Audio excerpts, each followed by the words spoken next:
మనము ఎదగకపోవటానికి కలియుగం కాదు. మనము ఇప్పుడు కూడా నాకు రూమ్ నెంబర్ 1 కావాలని మేడంని అడిగితే, సార్ లేదండి రూమ్ నెంబర్ తీసుకోండి. మీరు కేవీరావు గారికి అయితే రూమ్ నెంబర్ ఇస్తారు, నాకైతే ఎవరు, ఆయన సీనియర్ మాస్టర్ కాబట్టి, లేకపోతే ఆయన ఇంత మీకు ఇష్టం కాబట్టి అని మీరు లోపల జడ్జిమెంట్ చేసుకున్నా, బయటకు అనక్కర్లా, లోపల ఫీల్ అయినా మీ ఎనర్జీ మొత్తం దానికే ఖర్చు అవుతుంది. మీరు 10 గంటలు ధ్యానం చేసినా 1 సెకండ్లో అది ఖర్చు అయిపోతుంది. అందుకే మనం ఎదగట్లేదు.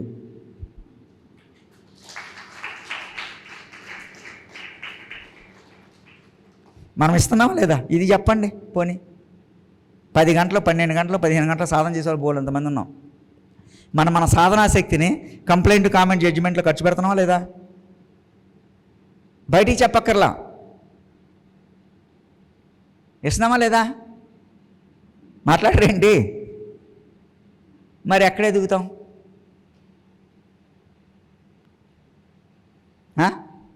ఎదుగుతామా?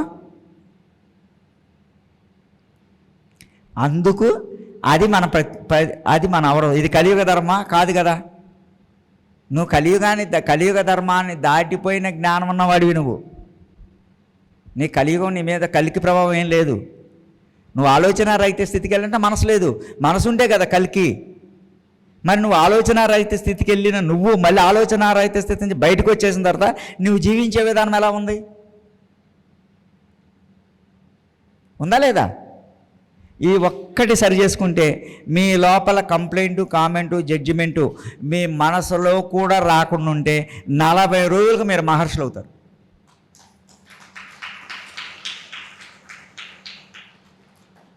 ఒక్క 40 రోజులు చాలు.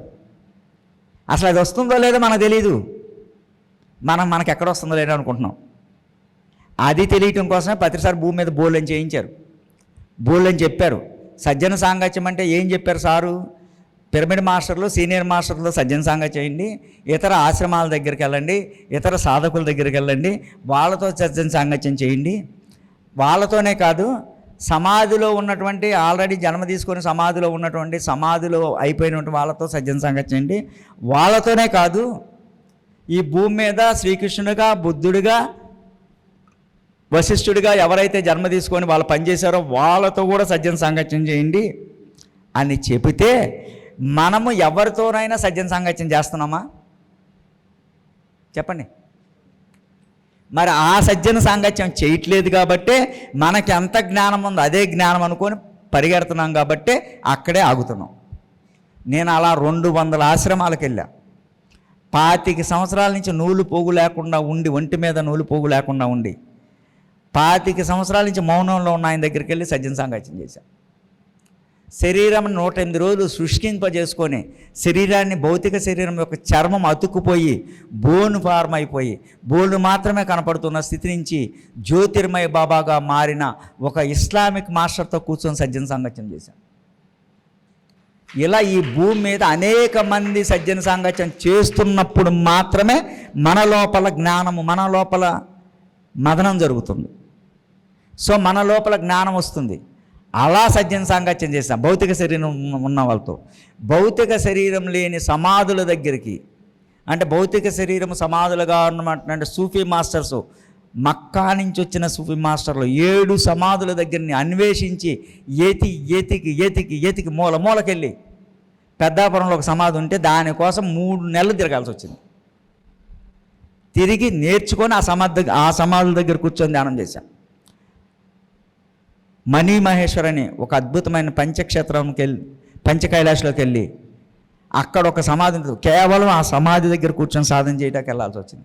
పూరి దగ్గరికి వెళ్ళి, పూరిలో ఉన్నటువంటి తోటకాచార్యులు, పూరిలో ఉన్నటువంటి యుక్తేశ్వరగిరి సమాధుల దగ్గరికి వెళ్ళాల్సి వచ్చింది. ఎందుకంటే ఆ సమాధుల యొక్క ఉనికితో సాధన చేయాల్సి వచ్చినప్పుడు సాధన యొక్క ఉనికిని సజ్జన సాంగత్యం చేయాలంటే వాళ్ళతో చేయాలని చెప్పారు. పత్రిసారు నువ్వు ఎదగాలంటే ఇంకోటి కూడా చెప్పారు. గత జన్మల్లో భౌతిక శరీరాన్ని తీసుకొని భూమి మీద జ్ఞానాన్ని పంచినట్టు మాస్టర్లతో సజ్జన సాంగత్యం అంటే నాకు బుద్ధుడు చెప్పాడు. నేను బుద్ధుడితో సజ్జన సాంగత్యం చేశా బ్రహ్మాండంగా. నేను శ్రీకృష్ణునితో సజ్జన సాంగత్యం చేశా. మొట్టమొదటిగా నేను సజ్జన సాంగత్యం చేసింది మహమ్మద్ ప్రవక్తతో. ఈ భూమి మీద ఆల్రెడీ జన్మ తీసుకొని వెళ్ళి పూరి జగన్నాథ స్వామితో సజ్జన సాంగత్యం చేశాం. వాళ్ళ ఉనికి ఉంది. అలా సజ్జన సాంగత్యం చేస్తున్నాం మనం. ఇక్కడ సజ్జన సాంగత్యంలోనే ఏదో ఇక్కడికి వచ్చిన గౌతమ్ గారు, ఇక్కడికి వచ్చిన కేవీరావు గారు, ఇక్కడికి వచ్చిన మాస్టర్ ఎవరో చెప్తున్నారు, వాళ్ళు చెప్తా ఉన్నారు, మనం వింటున్నాము. మళ్ళీ ఇంటికి వెళ్ళిపోగానే అవి ఎక్కడికి వెళ్ళిపోతున్నాయి? అవి ఆటింటికి వెళ్తున్నాయి. అవునా కదా? మీరు మీ ఇంటికి వెళ్ళగానే అవి ఎక్కడికి వెళ్తున్నాయి? వాటింటికి వెళ్ళిపోతున్నాయి. మరి మీకేమొస్తుందంటే వెళ్ళినందుకు ఒళ్ళు నొప్పులు. ఆటోలో వెళ్ళానండి, బోలంతా అసలు అక్కడికి వెళ్ళానండి, కానీ బాగా చేస్తున్నారు, కానీ ఇంకా కొన్ని మార్చుకోలేదండి. అది మార్చాలండి. ఏం పోలీస్ కేసుకి వెళ్ళారు, ఇక్కడ పేరెంటానికి వెళ్ళి కంప్లైంట్లు, పేరెంటానికి వెళ్ళి గొడవలు తెచ్చుకున్నట్టు ఉంటుంది.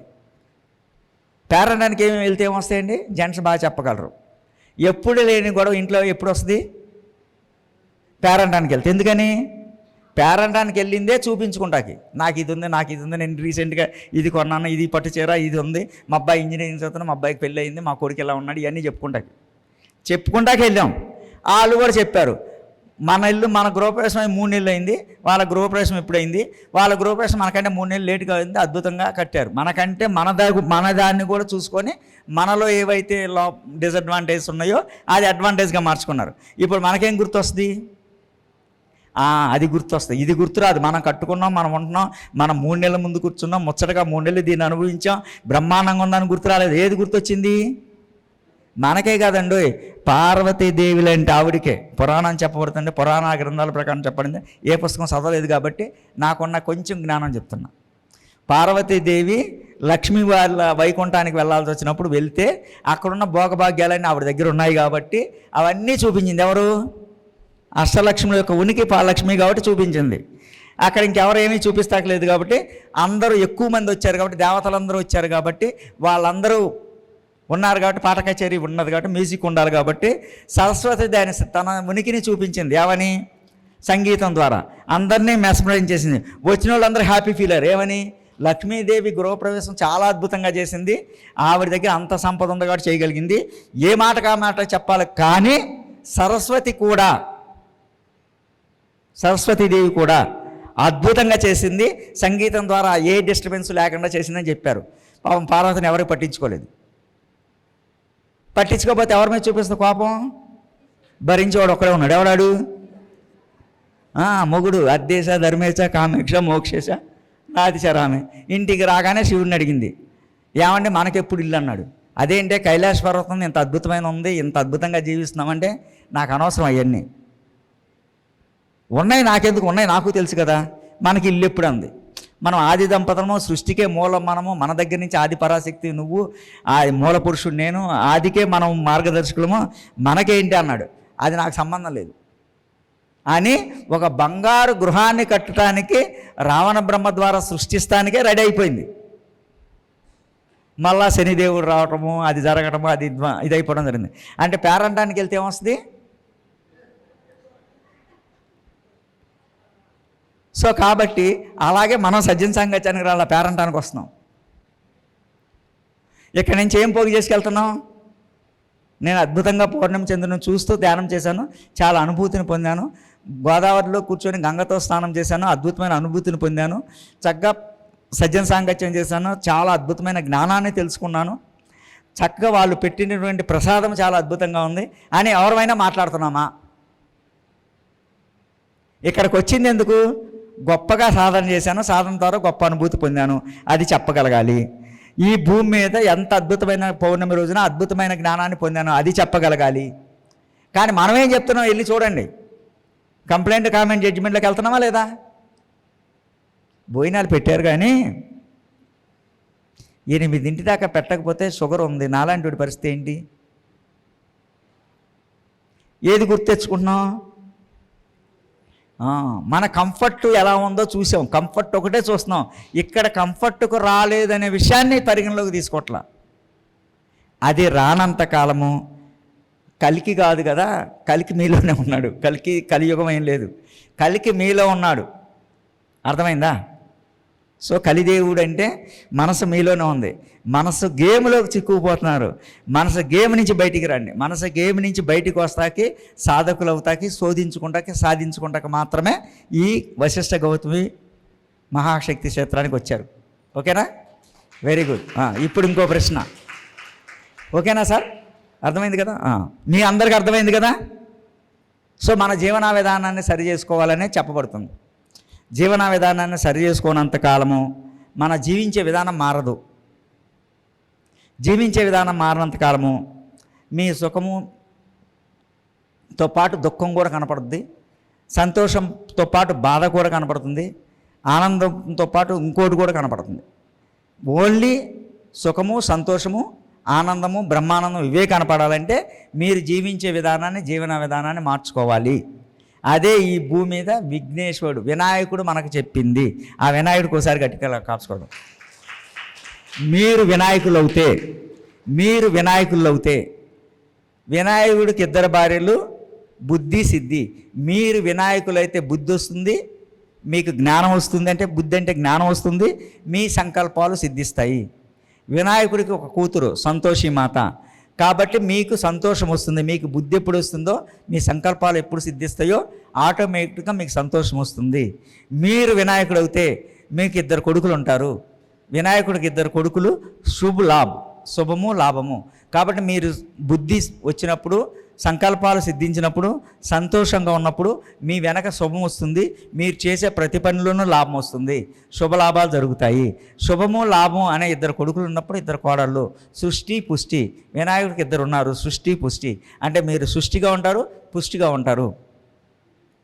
అలాగే 2 మనవళ్ళు వస్తారు, ఆనందు ప్రమోదము. మీరు ఆనందంగా ఉంటారు, ఆనందాన్ని పంచుతారు. ఒక్క వినాయకుడు అవుతే చాలు. వినాయకుడు అవుతాకే పిరమిడ్కి వచ్చాం. వినాయకుడు అవడం ఏంటండి? వినాయకుడు చెవులంత చాటంత చెవులు చేసుకొని వింటాడు. కాబట్టి వినటం నేర్చుకోండి. అందుకని పిరమిడ్ స్పిరిచువల్ సొసైటీ ప్రథమంగా చెప్పేది శ్రవణము.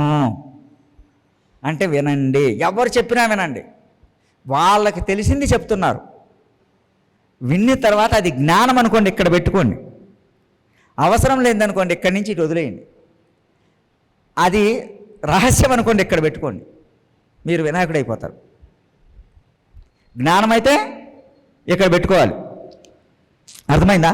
జ్ఞానం అయితే ఇక్కడ పెట్టుకోవాలి, అవసరం లేదైతే వదిలేయాలి. రహస్యం అయితే అమ్మయ్యా వినాయకుడు అయిపోతారు. ఇది చేస్తున్నావా మనం? ఎవరైనా పిలిచి ఏమే ఇది జాగ్రత్త ఎవరికి చెప్పకండి, ఫస్ట్ చెప్పేది అదే. ఎందుకంటే మనకు ఆగదు, కడుపు ఉబ్బరం వచ్చేస్తుంది కదా. ఇక్కడ దాచుకోమన్నాం కదా, గ్యాస్ట్రిక్ ప్రాబ్లం వచ్చేస్తుంది. మనకి గ్యాస్ట్రిక్ ప్రాబ్లం రావడానికి కారణాలు అయ్యే. కానీ వినాయకుడు చెప్పింది అది కాదు. నీకు రహస్యం చెప్పబడితే ఇక్కడ పెట్టుకో, నీకు అవసరం లేని ఇన్ఫర్మేషన్ ఉంటే వదిలేయి.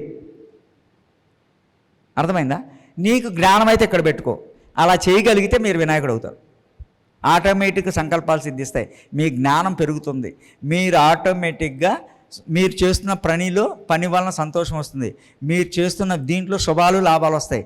మీరు తీసుకున్న ఆహారంతో సృష్టిగా ఉంటారు, అనారోగ్యం లేకుండా సంపూర్ణ ఆరోగ్యంలో పుష్టిగా ఉంటారు. అప్పుడు ఆనందంగా ఉంచుతారు, ఆనందాన్ని పంచుతారు. ఇది వినాయకుడు చెప్పింది. మరి మనం వినాయకుడు అవుతున్నామా? ఇది పెద్ద కష్టం కాదు కదా. వినాయకుడు అవ్వాలంటే 2 పనులు చేయమన్నాడు. విఘ్నాలకు ఈశ్వరుడు అవ్వమన్నాడు. అంటే మనలో నెగిటివ్ థాట్స్ రాకూడదు. నాకు ఇది అవ్వదు, ఇది జరగదు, ఇది అవ్వదు, ఇది ఇలా ఉంది, అలా ఉంది, ఇది ఎలా అవుతుంది అని నెగిటివ్ రాకూడదు. నాకు అవుతుంది, జరుగుతుంది, నేను పొందుతున్నాను, పొందడానికే నేను ధ్యానానికి వచ్చాను, అది ఖచ్చితంగా నేను పొందుతాననే భావనలోకి రావాలి. గణపతి అవ్వాలి. వినాయకుడు విఘ్నాలు సృష్టించుకోకుండా గణాలకు అధిపతి అవ్వగలిగితే మీరు వినాయకుడు అవుతారు. మీరు వినాయకుడిలాగా ఉండాలంటే విఘ్నాలు సృష్టిస్తున్నారా, గణాలకు అధిపతి ఉన్నారా, మీకు మీరే చెక్ చేసుకోవాలి. ఓకేనా? సో అందుకు ఇక్కడికి వచ్చారు. అందుకని no complaint, no comment, no judgement. ఇది మనసులో ఉంచుకోండి. పిరమిడ్ స్పిరిచువల్ సొసైటీలో ఎవరు సాధకుడు అవుతాకు వచ్చినా ఫస్ట్ బ్రహ్మర్షి పత్రి సార్ చెప్పేది ఏంటంటే, ఆయన దగ్గరికి వెళ్ళారన్న కంప్లైంట్ ఇచ్చినా గోప పగిలిపోయేది. ఎవరన్నా కామెంట్ చేస్తే కళ్ళు ఎలా చూసేవాడు, ఆగిపోయేవాళ్ళు. ఎవరన్నా జడ్జిమెంట్ చేస్తానో దూరంగానే చూస్తే పక్కనోని కొట్టేవాడు. ఈ పక్కనోని కొడితే ఆగిపోయాడు, ఆడక్కడ ఆగిపోయేవాడు. ఆయన ఉద్దేశం ఏంటంటే ఎక్కడో నేను ఎందుకు కొట్టే తెలుసా, అక్కడి నుంచి నేను చూస్తున్నా జడ్జిమెంట్ చేసేసుకుని పత్రిసారి ఇలా చెప్పారు అలా చెప్పారని. నన్ను ఆపాలంటే ఈయన కొట్టాలి, నా కోసం ఈడు దొరికిపోయాడు. సో పత్రిసారు ఆయన నోటంపట ఏ రోజైనా కంప్లైంట్, కామెంట్, జడ్జిమెంట్ అనే పదం విన్నారా? ఆయన దగ్గరికి వచ్చిన వాడు ఎవరైనా ఆయన దగ్గరికి వచ్చి కంప్లైంట్ చేయడం కానీ, కామెంట్ చేయడం కానీ, జడ్జిమెంట్ చేయడానికి సాహసించిన వాళ్ళు ఉన్నారా? ఏమైనా అడిగితే ఏం చెప్పారు? ఎలా ఉన్నా సార్, వెరీ గుడ్ సార్, చాలా బాగుంది సార్ అనేవాళ్ళు. ఎందుకని? నీ లోపల చాలా బాగుందంటే ఆ చాలా బాగుండడానికి కావాల్సిన అట్మాస్ఫియర్ మొత్తం నువ్వు సృష్టిస్తున్నావు. అది ఆయన డైరెక్ట్గా మన ముందే మన ఎదురుగుండా తిరుగుతూ మనలో ఉన్న ఒక మానవుడిగా, అందుకని ఆయన మానవుడిగానే తిరిగాడు. అందుకే మనం చాలా మంచి వాళ్ళం కాబట్టి మన పని కూడా ఆయనే చేస్తాడని చెప్పి దేవుడు అన్నాం. ఆయన అనలా, గురువు అన్నాం, ఒప్పుకోలా. మీ శ్వాస మీ గురువు అన్నాడు. నా కాళ్ళ మొక్కుతే కాళ్ళతో తంతానన్నాడు. ఏం చెప్పాడు? మీ శ్వాసే గురువురా, మీ శ్వాసను పట్టుకుంటారా, మీ శ్వాస గురు బ్రహ్మ అంటే శ్వాస బ్రహ్మ, బ్రహ్మ శ్వాస బ్రహ్మగా మారిపోతే నువ్వు సృష్టికర్త అవుతావు. గురు విష్ణువు, శ్వాస విష్ణువుగా మారిపోతే నువ్వు స్థితికారుడు అవుతావు. గురుదేవో మహేశ్వర, శ్వాస దేవో మహేశ్వరుడుగా అవుతే నువ్వు లయకారుడు కాలిపోయి నీకున్నటువంటి అన్నిటి నుంచి బహిష్కరించి బయటకు వచ్చేయగలుగుతావు. అది ఆయన జీవించి మనకు ఎదురుగుండా డైరెక్ట్గా మన కళ్ళ ముందు మన ఇంద్రియాలకు గోచరిస్తూ జీవించినటువంటి ఒక మహాత్ముడిని, ఒక మహానుభావుడిని మనం ఏ విధంగా అర్థం చేసుకున్నామో చెప్పండి. ఎల్లగానే ఫస్ట్ పత్రిసారికి చేయకండి, ఎక్కడున్నా ఇచ్చేయాలి. పరిగెత్తామా లేదా? ఆయన పరిగెత్తుకున్నప్పుడు ఇమ్మన్నాడా? ఎవరి నుంచి ఉంటే ఎవరు కావాలని ఆయన ఇచ్చేవాడు. కానీ మనం ఆగం కదా. అలా మనం అక్కడ కూడా మన స్థితిని మార్చుకోలేదు కాబట్టే మనము సాధకులు అవ్వట్లేదు, కాబట్టే మనం శోధించుకోలేకపోతున్నాం, అందుకే మనం సాధించుకోలేకపోతున్నాం. నేను అది చేయలే, నేను పత్రిసారిని అది చూడలా. నేను పత్రిసారిని చూసింది ఏంటంటే పత్రిసారు చెప్పిన పదాల వెనకాల పరమార్థాన్ని చూశా. అందుకనే ధ్యానం అంటే శ్వాస మీద ధ్యాస ద్వారా ఆలోచనారహిత స్థితి దగ్గర అనే పదం నేను ఆపేలా. ఆలోచనారహిత స్థితిని శూన్యము, శూన్యం నుంచి పరిశూన్యము, పరిశూన్యం నుంచి మహాపరిశూన్యం వరకు తీసుకెళ్ళాం మిమ్మల్ని అందరినీ. అలాగే సజ్జన సాంగత్యం అంటే ఎక్కడ ఆపేలా. సజ్జన సాంగత్యం ఎంత తెలుసుకోవాలో అంత ఇన్ఫర్మేషన్ ఆయన చెప్పారు. స్వాధ్యాయనం అంటే కూడా చెప్పారు. పుస్తకాలు చదవడం స్వాధ్యాయనం కాదు, పుస్తకాన్ని అధ్యయనం చేయడం స్వాధ్యాయనం, థియరీ కాదు. మీరు థియరీ చూస్తున్నారు పుస్తకాల్లో, ప్రాక్టికాలిటీని అప్లై చేయమన్నాడు పత్రిసారు. అలాగే రెండో స్వాధ్యాయం చెప్పాడు, మిమ్మల్ని మీరు అధ్యయనం చేసుకోండి. మీరు ఒక మాట్లాడుతుంటే మనోచిత్త బుద్ధి అహంకారంతో దేంతో మాట్లాడుతున్నారో గమనించండి. మీరు ఆలోచిస్తున్నారంటే మనోచిత్త బుద్ధి అహంకారంతో దేంతో ఆలోచిస్తున్నారో చూసుకోండి. మీరు ఒక పని చేస్తున్నారంటే మనోచిత్త బుద్ధి అహంకారంతో దేంతో చేస్తున్నారో చూసుకోండి అని చెబితే ఎప్పుడైనా మనం స్వాధ్యాయం చేశామా? చెప్పండి. మరి ఎప్పుడు చేద్దాం?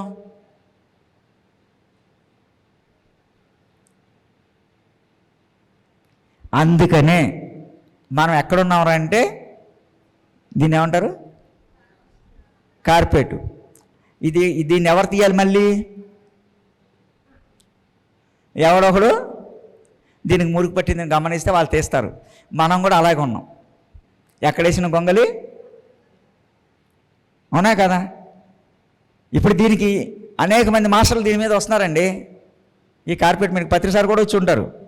అనేక మంది మాస్టర్లు వచ్చారు. దాని స్థితి ఏమైనా మారిందా? బోల్ అంతమంది సజ్జన సాంగత్యం ఉంది, బోల్ అంతమంది సాధకుల యొక్క ఉనికి ఉంది, తీసుకుంది. కానీ దాని స్థితి ఏమైనా మార్చుకుందా? మీరు అంతే. దీనికి మీకు ఏమైనా తేడా ఉందా? మాట్లాడండి. కనీసం వైశాఖ పౌర్ణమి రోజున, బుద్ధ పౌర్ణమి రోజున సిద్ధపడి వచ్చిన మనందరం కూడా, సిద్ధార్థులం అందరం కూడా బుద్ధుడిగా మారాలంటే ఏం చేయాలో చూద్దాం. నా ఉద్దేశం మిమ్మల్ని మీ స్థితిని గుర్తించమని చెప్పడం కాదు, మీ స్థితిని మీరు స్వాధ్యాయం చేసుకోమని చెప్పడం. మీ స్థితిని కిందకి తీసుకురావడం కాదు, మిమ్మల్ని మీరు స్వాధ్యాయం. ఇంత గట్టిగా ఎందుకు చెప్తున్నా తెలుసా? ఇప్పుడైనా ప్రశ్నిస్తారని. కొంతమంది మామూలుగా ప్రశ్నిస్తారు, కొంతమంది పించ్ చేస్తే ప్రశ్నిస్తారు. ఎందుకంటే సజ్జన సాంగత్యం అంటే ప్రశ్నించకుండా చెప్పేది సజ్జన సాంగత్యం కాదండి, నాకు తెలిసిన విషయం. ఇంకొంచెం పోయిన తర్వాత చాగంటి కోటేశ్వరరావు గారు చెప్తారు టీవీ పెడితే, ఆయన నాకంటే బాగా చెప్తారు. అప్పుడేమైపోద్ది మీకు? ఆయన కేవీరావు గారు ఏం చెప్పారు, చాగంటి కోటేశ్వరరావు గారు చూసారా అద్భుతంగా చెప్పారంటారు. చాగంటి కోటేశ్వరరావు గారి కంటే ఇంకొక ఆయన ఎవరు బాగా చెప్తాడు, ఆయన కొత్తగా వచ్చాడు మనకి. చాగంటి కోటేశ్వరరావు కూడా మర్చిపోయాం. ఆయన కొత్తగా ఎవరు కుర్రోడు, ఒక 20 సంవత్సరాల కుర్రోడు. చాగంటి కోటేశ్వరరావు గారు ఏంటండి 60 సంవత్సరాలు 50 సంవత్సరాలు వచ్చిన తర్వాత చెప్పారు. కుర్రోడు చూడండి ఎంత అద్భుతంగా చెప్తున్నాడే. మన కుర్రోడికి వెళ్తాం, మనం వెళ్ళాం ఎక్కడికి? ఎవరిని మార్చాం? సోమవారం ఏ దేవుడికి పూజిస్తాం? శివాలయం, అమ్మయ్య. మంగళవారం ఆంజనేయ స్వామి, శివుడు కుమారుడు కాబట్టి, శివుడి ద్వారా వచ్చాడు కాబట్టి. బుధవారం సుబ్రహ్మణ్య స్వామి కాదు, అయ్యప్ప స్వామి, సుబ్రహ్మణ్య స్వామి. ఆయన ఎవరి ద్వారా వచ్చాడు? శివుడి ద్వారానే. గురువారం సాయిబాబా గారు, ఎందుకంటే ఆయన ఈ భూమి మీదకి వచ్చింది కొత్త మాస్టర్, కొత్త ఆయన కాబట్టి ఈయనైతే బాగుంటుందని చెప్పి ఆయన. శుక్రవారం వచ్చేసరికి లక్ష్మీదేవో లేకపోతే పార్వతీమాత అమ్మవారు. శనివారం వచ్చేసరికి ఎవరు? వెంకటేశ్వర స్వామి, అమ్మయ్య. ఆయన వెనకటేశ్వర స్వామి, ఆయన ఎప్పటి నుంచో ఉన్నాడు కాబట్టి వెనకటోడు కాబట్టి వెనకటోడిని ముఖ్యం శనివారం అంతే. అందుకని ఆ రోజు ఇచ్చాం, మొదట ఇవ్వలేదు. ఆయన వెనకటి నుంచి ఉన్నాడు, ఎప్పటి నుంచో ఉన్న యేసోడు కాబట్టి ఆయన వెంకటేశ్వరుడిని. ఆదివారం వచ్చేసరికి సూర్యనారాయణుడు. చూసారా మనం ఎంత గొప్ప వాళ్ళమంటే, మనం మారం, దేవుళ్ళను కూడా మార్చేయగలం. అవునా కాదా? మార్చగలమా లేదా? మనం అంతమందిని దేవుళ్ళు మార్చగలిగే శక్తి ఉన్న దైవాల మనమై ఉండి మన దైవత్వాన్ని తెలుసుకోకుండా వాళ్ళని మాత్రమే మారుస్తున్నాం. ప్రతిసారి అందుకే చెప్పాడు, పూజా స్తోత్రం మంత్రం నామస్మరణ యొక్క ఉనికి మీరు అక్కడ ఆగుతారు, అది ఆగకూడదంటే అక్కడ ఆకండి, అది ఉంటే ఉంది, దాని ద్వారా నెక్స్ట్ ఎక్కడికి వెళ్ళాలి, నెక్స్ట్ మెట్టు ఎలా ఎక్కాలి అని అన్నిటికంటే ఉన్నతమైన మెట్టుని మీ దగ్గరికి తీసుకొచ్చి ఎక్కండి రా అంటే. ఎక్కితే ఏమవుద్దోనండి, ఎక్కితే ఏం వదులుకోవాలనండి, ఎక్కితే ఏం వస్తుందో తెలియదు కానీ ఏం పోద్దో తెలుస్తుందేమో తెలియదు అని ఎక్కడానికే ఆలోచించే రకాల మనం.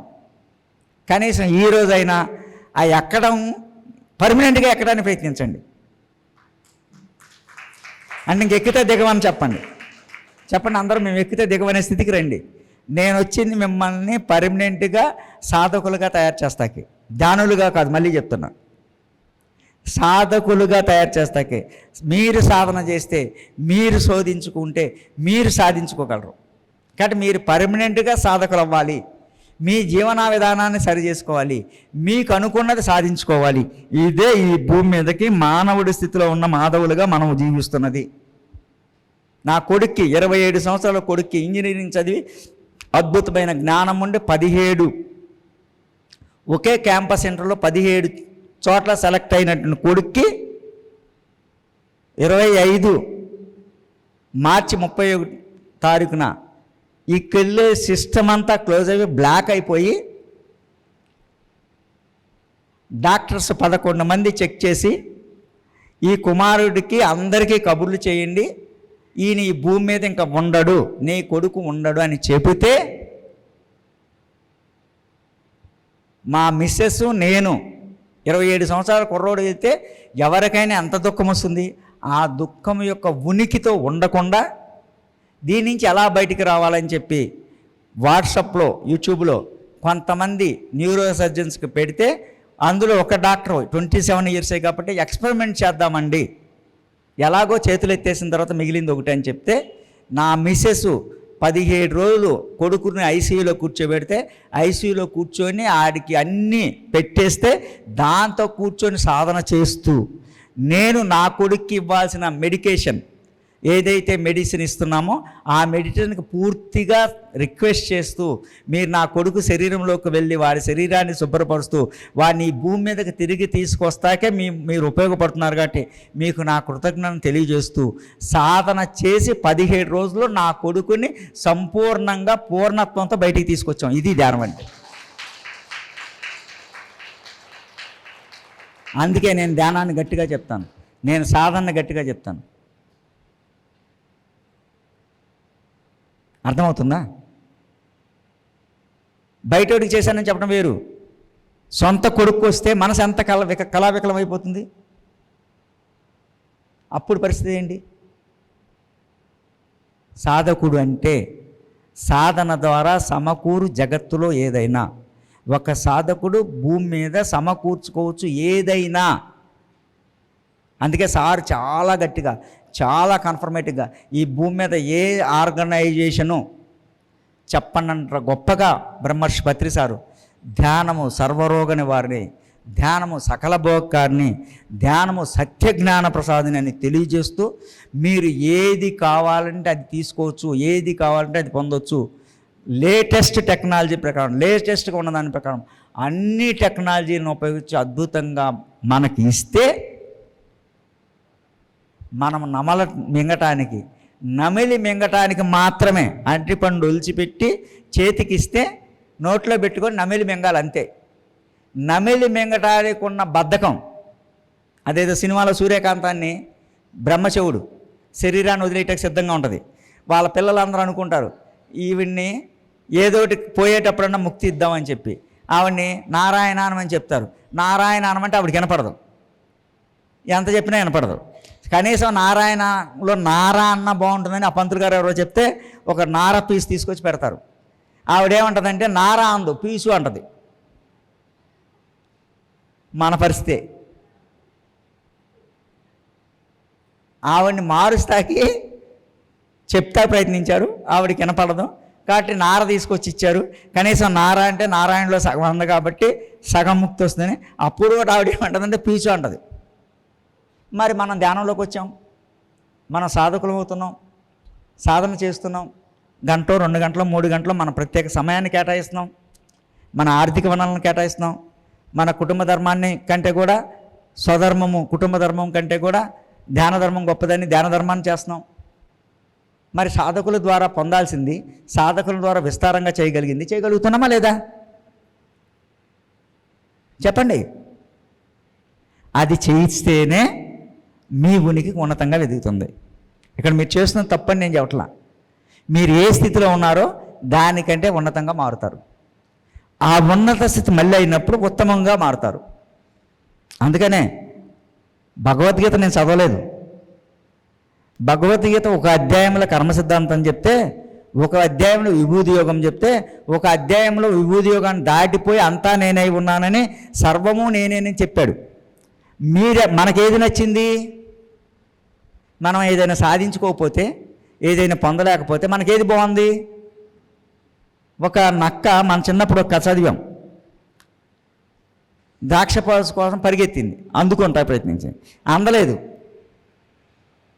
నాకు అందలేదు, నేను ఇంకా ప్రయత్నం చేయాలనుకోలే. ఏమందది? అందని ద్రాక్ష పళ్ళు. అమ్మయ్య, మనం కూడా అంతే. అది నాకు అందలేదు, అందకపోవడానికి కారణం ఏంటి? నేను ఇంకా ఏ ప్రయత్నం చేస్తే అందుద్ది, ఎలా ప్రయత్నించాలని ఆలోచించిందా? ఆలోచించకుండా అది అందలేదు కాబట్టి అవి పొల్లన. అర్థమవుతుందా? సో ఇప్పుడు మనకంటే మనం అది ఎప్పుడో చదివాం, విన్నాం, మనం ఆ స్థితి నుంచి బయటకు వచ్చావా ఇప్పుడు? అందుకని మనం ఏం చెప్తున్నాం, ఏదన్నా జరగలేదనుకోండి, గత జన్మలో చేసి ఉంటాంలేండి, అందుకే ఇప్పుడు జరగటం లేదు అని దేనికి ముడి పెడుతున్నాం? అమ్మయ్య సంతోషం, ముడి పెడుతున్నావా లేదా? పత్రిసారు ఏం చెప్పారు? జ్ఞానాగ్ని దగ్ధహారం అని భగవద్గీత చెప్పింది. ధ్యానం ద్వారా జ్ఞానం వస్తే, జ్ఞానం ద్వారా ఏదైనా పొందొచ్చు అని తెలిస్తే మళ్ళీ నీ గత జన్మలు పోతాయి కదా జ్ఞానం ద్వారా, అది దగ్ధమైపోతుంది కదా. అది పోతుంది, నేను దగ్ధం చేసుకొని నేను సంపూర్ణంగా ఇప్పుడు నాకేం కావాలో అది సృష్టించుకోగలను, సృష్టించుకుండాకే నేను ధ్యానానికి వచ్చాను, ధ్యాన సాధన సృష్టించుకుండాకే చేస్తున్నాను అనే భావన నుంచి మళ్ళీ ఉన్నట్టుగా అంగీకరించాలి. ఈ జన్మకి ఇంతేలే అంటే మీరేం ధ్యానులు, మీరేం సాధకులు, మీరేం శోధించుకుంటారు, మీరేం సాధించుకుంటారు? మాట్లాడరేంటి? మాట్లాడరా? ఓకే ఫ్రెండ్స్, ఇంకో ప్రశ్న అడగండి. ఏండి? బ్రహ్మాండంగా ఉన్నాడు, అద్భుతంగా. నిన్నే కేరళ వెళ్ళాడు.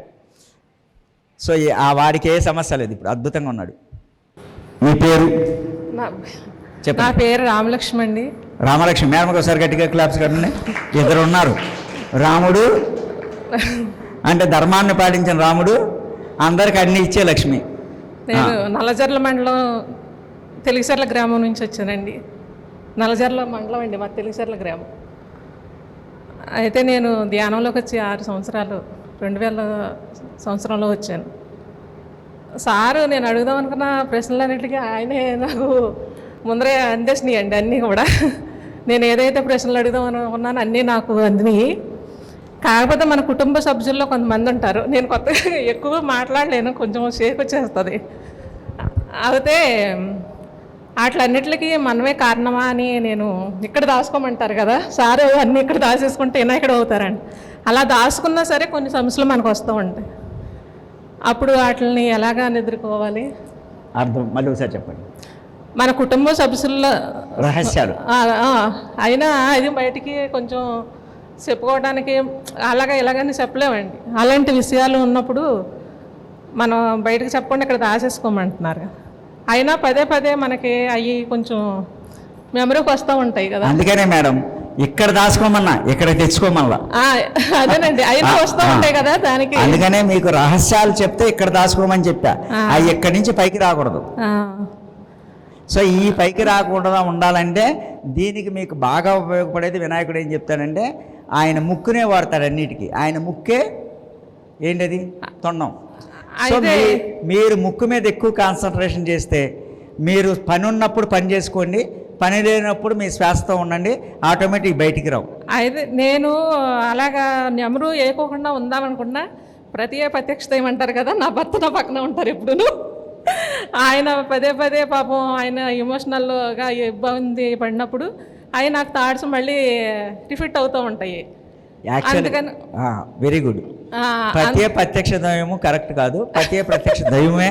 దైవం అయినప్పుడు దైవములో సగభాగం నువ్వైనప్పుడు, దైవంలో హృదయస్థానం నువ్వైనప్పుడు, దైవంలో జ్ఞానం 4 నువ్వే అయిపోయినప్పుడు అన్నీ నీ దగ్గరే ఉంచుకోవాలి, ఆయన దాకా వెళ్ళకూడదు. ఆయనది కూడా ఏమనంటే నువ్వే తీసుకోవాలి. అది అదేనండి. అందుకనే యాక్చువల్గా భర్త యొక్క ఉనికి చాలా గొప్పది. ఎందుకంటే అవునండి, తను ఎప్పుడూ కష్టజీవండి. ఆయన చెప్పిన మాట కూడా నేను పాటించాలి. బయటికి వెళ్ళబోతున్నాను, ధ్యాన ప్రసారం చేయాలనుకుంటాను. ఏదో రెక్కలో వచ్చిన పక్షిలాగా ఎగిరిపోవాలనిపిస్తుంది ధ్యాన కార్యక్రమాలకి కూడా, కానీ బయటికి రాలేకపోతున్నాను నేను. ఆయనకు కూడా మార్పు రావాలని నేను అనుకుంటున్నాను. ఫస్ట్ పాయింట్ ఏంటంటే మీరు మారితే ఆయన పంపిస్తారు. ఆయన మార్పు రావాలంటే మీరు మారలేదు కాబట్టి ఆయన కావాలనుకున్నారు. ఇప్పుడు నా భార్య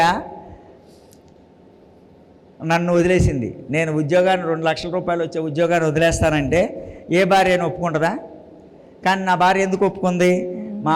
నా భర్త ఉద్యోగ ధర్మంలో కంటే కూడా ఏదైతే ఆశ్రమ ధర్మంలో, ఏదైతే సాధనా ధర్మంలో ఉన్నాడో అది గొప్పగా చేస్తున్నాడు కాబట్టి, అది గొప్పది కాబట్టనే పంపించింది. కాబట్టి నా కుటుంబం మొత్తం, నా భార్య, నా పిల్లలు అందరూ అంగీకరించిన తర్వాత నేను ఉద్యోగ ధర్మాన్ని బయటకు వచ్చి ఆశ్రమ ధర్మంతో ఉంటున్నాను. సో కాబట్టి మనము దాన్ని అద్భుతంగా చేయగలిగితే, మీరు ప్రాక్టికల్గా నీ అనుభవాల యొక్క ఉనికి, నీ జ్ఞానం యొక్క ఉనికి, నీ భర్త పట్ల without any emotion, without any expectation, complaint, comment, judgement లేకుండా మీరు మీ భర్తతో జీవించగలిగితే ఆయన ముందుండి అమ్మాయి నీలో ఇంత మార్పు వచ్చింది, నీ స్థితి ఇంత గొప్పగా మారింది, నువ్వు ధ్యానంలోకి వచ్చావు కాబట్టి ధ్యానం ద్వారా నువ్వు ఇంత మారినప్పుడు నువ్వు బోలంతమందిని మారుస్తాకి నీకు అవకాశం ఉంటుంది కాబట్టి నువ్వు బయటికి వెళ్ళని ఆయనే పంపిస్తాడు. ఇంకా కొన్ని విషయాలు చెప్పాలండి. నేను పూర్తిగా త్యాగకారిని అయ్యి 15 సంవత్సరాల పైన అవుతుంది. ధ్యానంలోకి రాకముందే త్యాగకారిగా మారాను. నేను ఎప్పుడైతే సహకారిగా మారానో నా భర్త నన్ను సపోర్ట్ చేసి ఇంట్లోకి ఆయన సహకారిగా ఇచ్చేసారు కదా. అన్ని గొప్ప విషయాలు ఉంటాయండి, కానీ బయటకు వెళ్ళడానికి ఒక్కటే ఒప్పుకోవట్లేదు. అది ఒప్పుకుంటారు, ఒప్పుకోవటం లేదని భావన మీరు అంతకాలం ఉన్నంతకాలం ఆయన ఒప్పుకోరు. ఇక్కడ విషయం ఏంటంటే నేను ఒప్పించాలి, ఆయన ఒప్పుకోవాలనే భావన. నేను భర్త భార్య ఇద్దరము సమభాగమే కాబట్టి, నా భర్త నా శరీరంలో ఒక భాగమే కాబట్టి, నాలో ఒక భాగమే కాబట్టి, ఈ కాలు నొప్పి వస్తే ఈ కాలు ఎలాగ లోటు తీసుకుంటుందో నా భర్త నన్ను సంపూర్ణంగా అంగీకరించి నేను ఏం చేస్తున్నా దాని సంపూర్ణ అంగీకారాన్ని తెలియజేస్తారు, నన్ను ప్రోత్సహిస్తారనే భావనలోకి రండి. 3 రోజుల్లో పంపిస్తారు.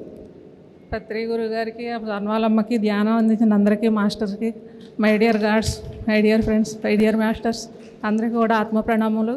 నేను ఈ ధ్యానంలో రావడానికి కూడా మా తండ్రి కారణం అయి ఉంటారు కొంత. ఆయన కొంచెం హింసాపూర్వకంగా కుటుంబంలోనే ఉన్నాను నేను. అప్పట్లో చిన్నతనంలో బాల్యంలోనే వివాహం చేశారు. అలాగే భర్త దగ్గరికి వచ్చేదానికి పత్రికారు అనేవారు కదా, పురుషాహంకారం ఉంటుందని చెప్పేసి ఆయన కొన్ని మాటలు కూడా అనేవారు. ఆ పురుషాహంకారంలోనే కొంచెం నేను ధ్యానంలోకి రావడానికి కారణం కూడా అయి ఉంటుంది వాళ్ళ మందిని.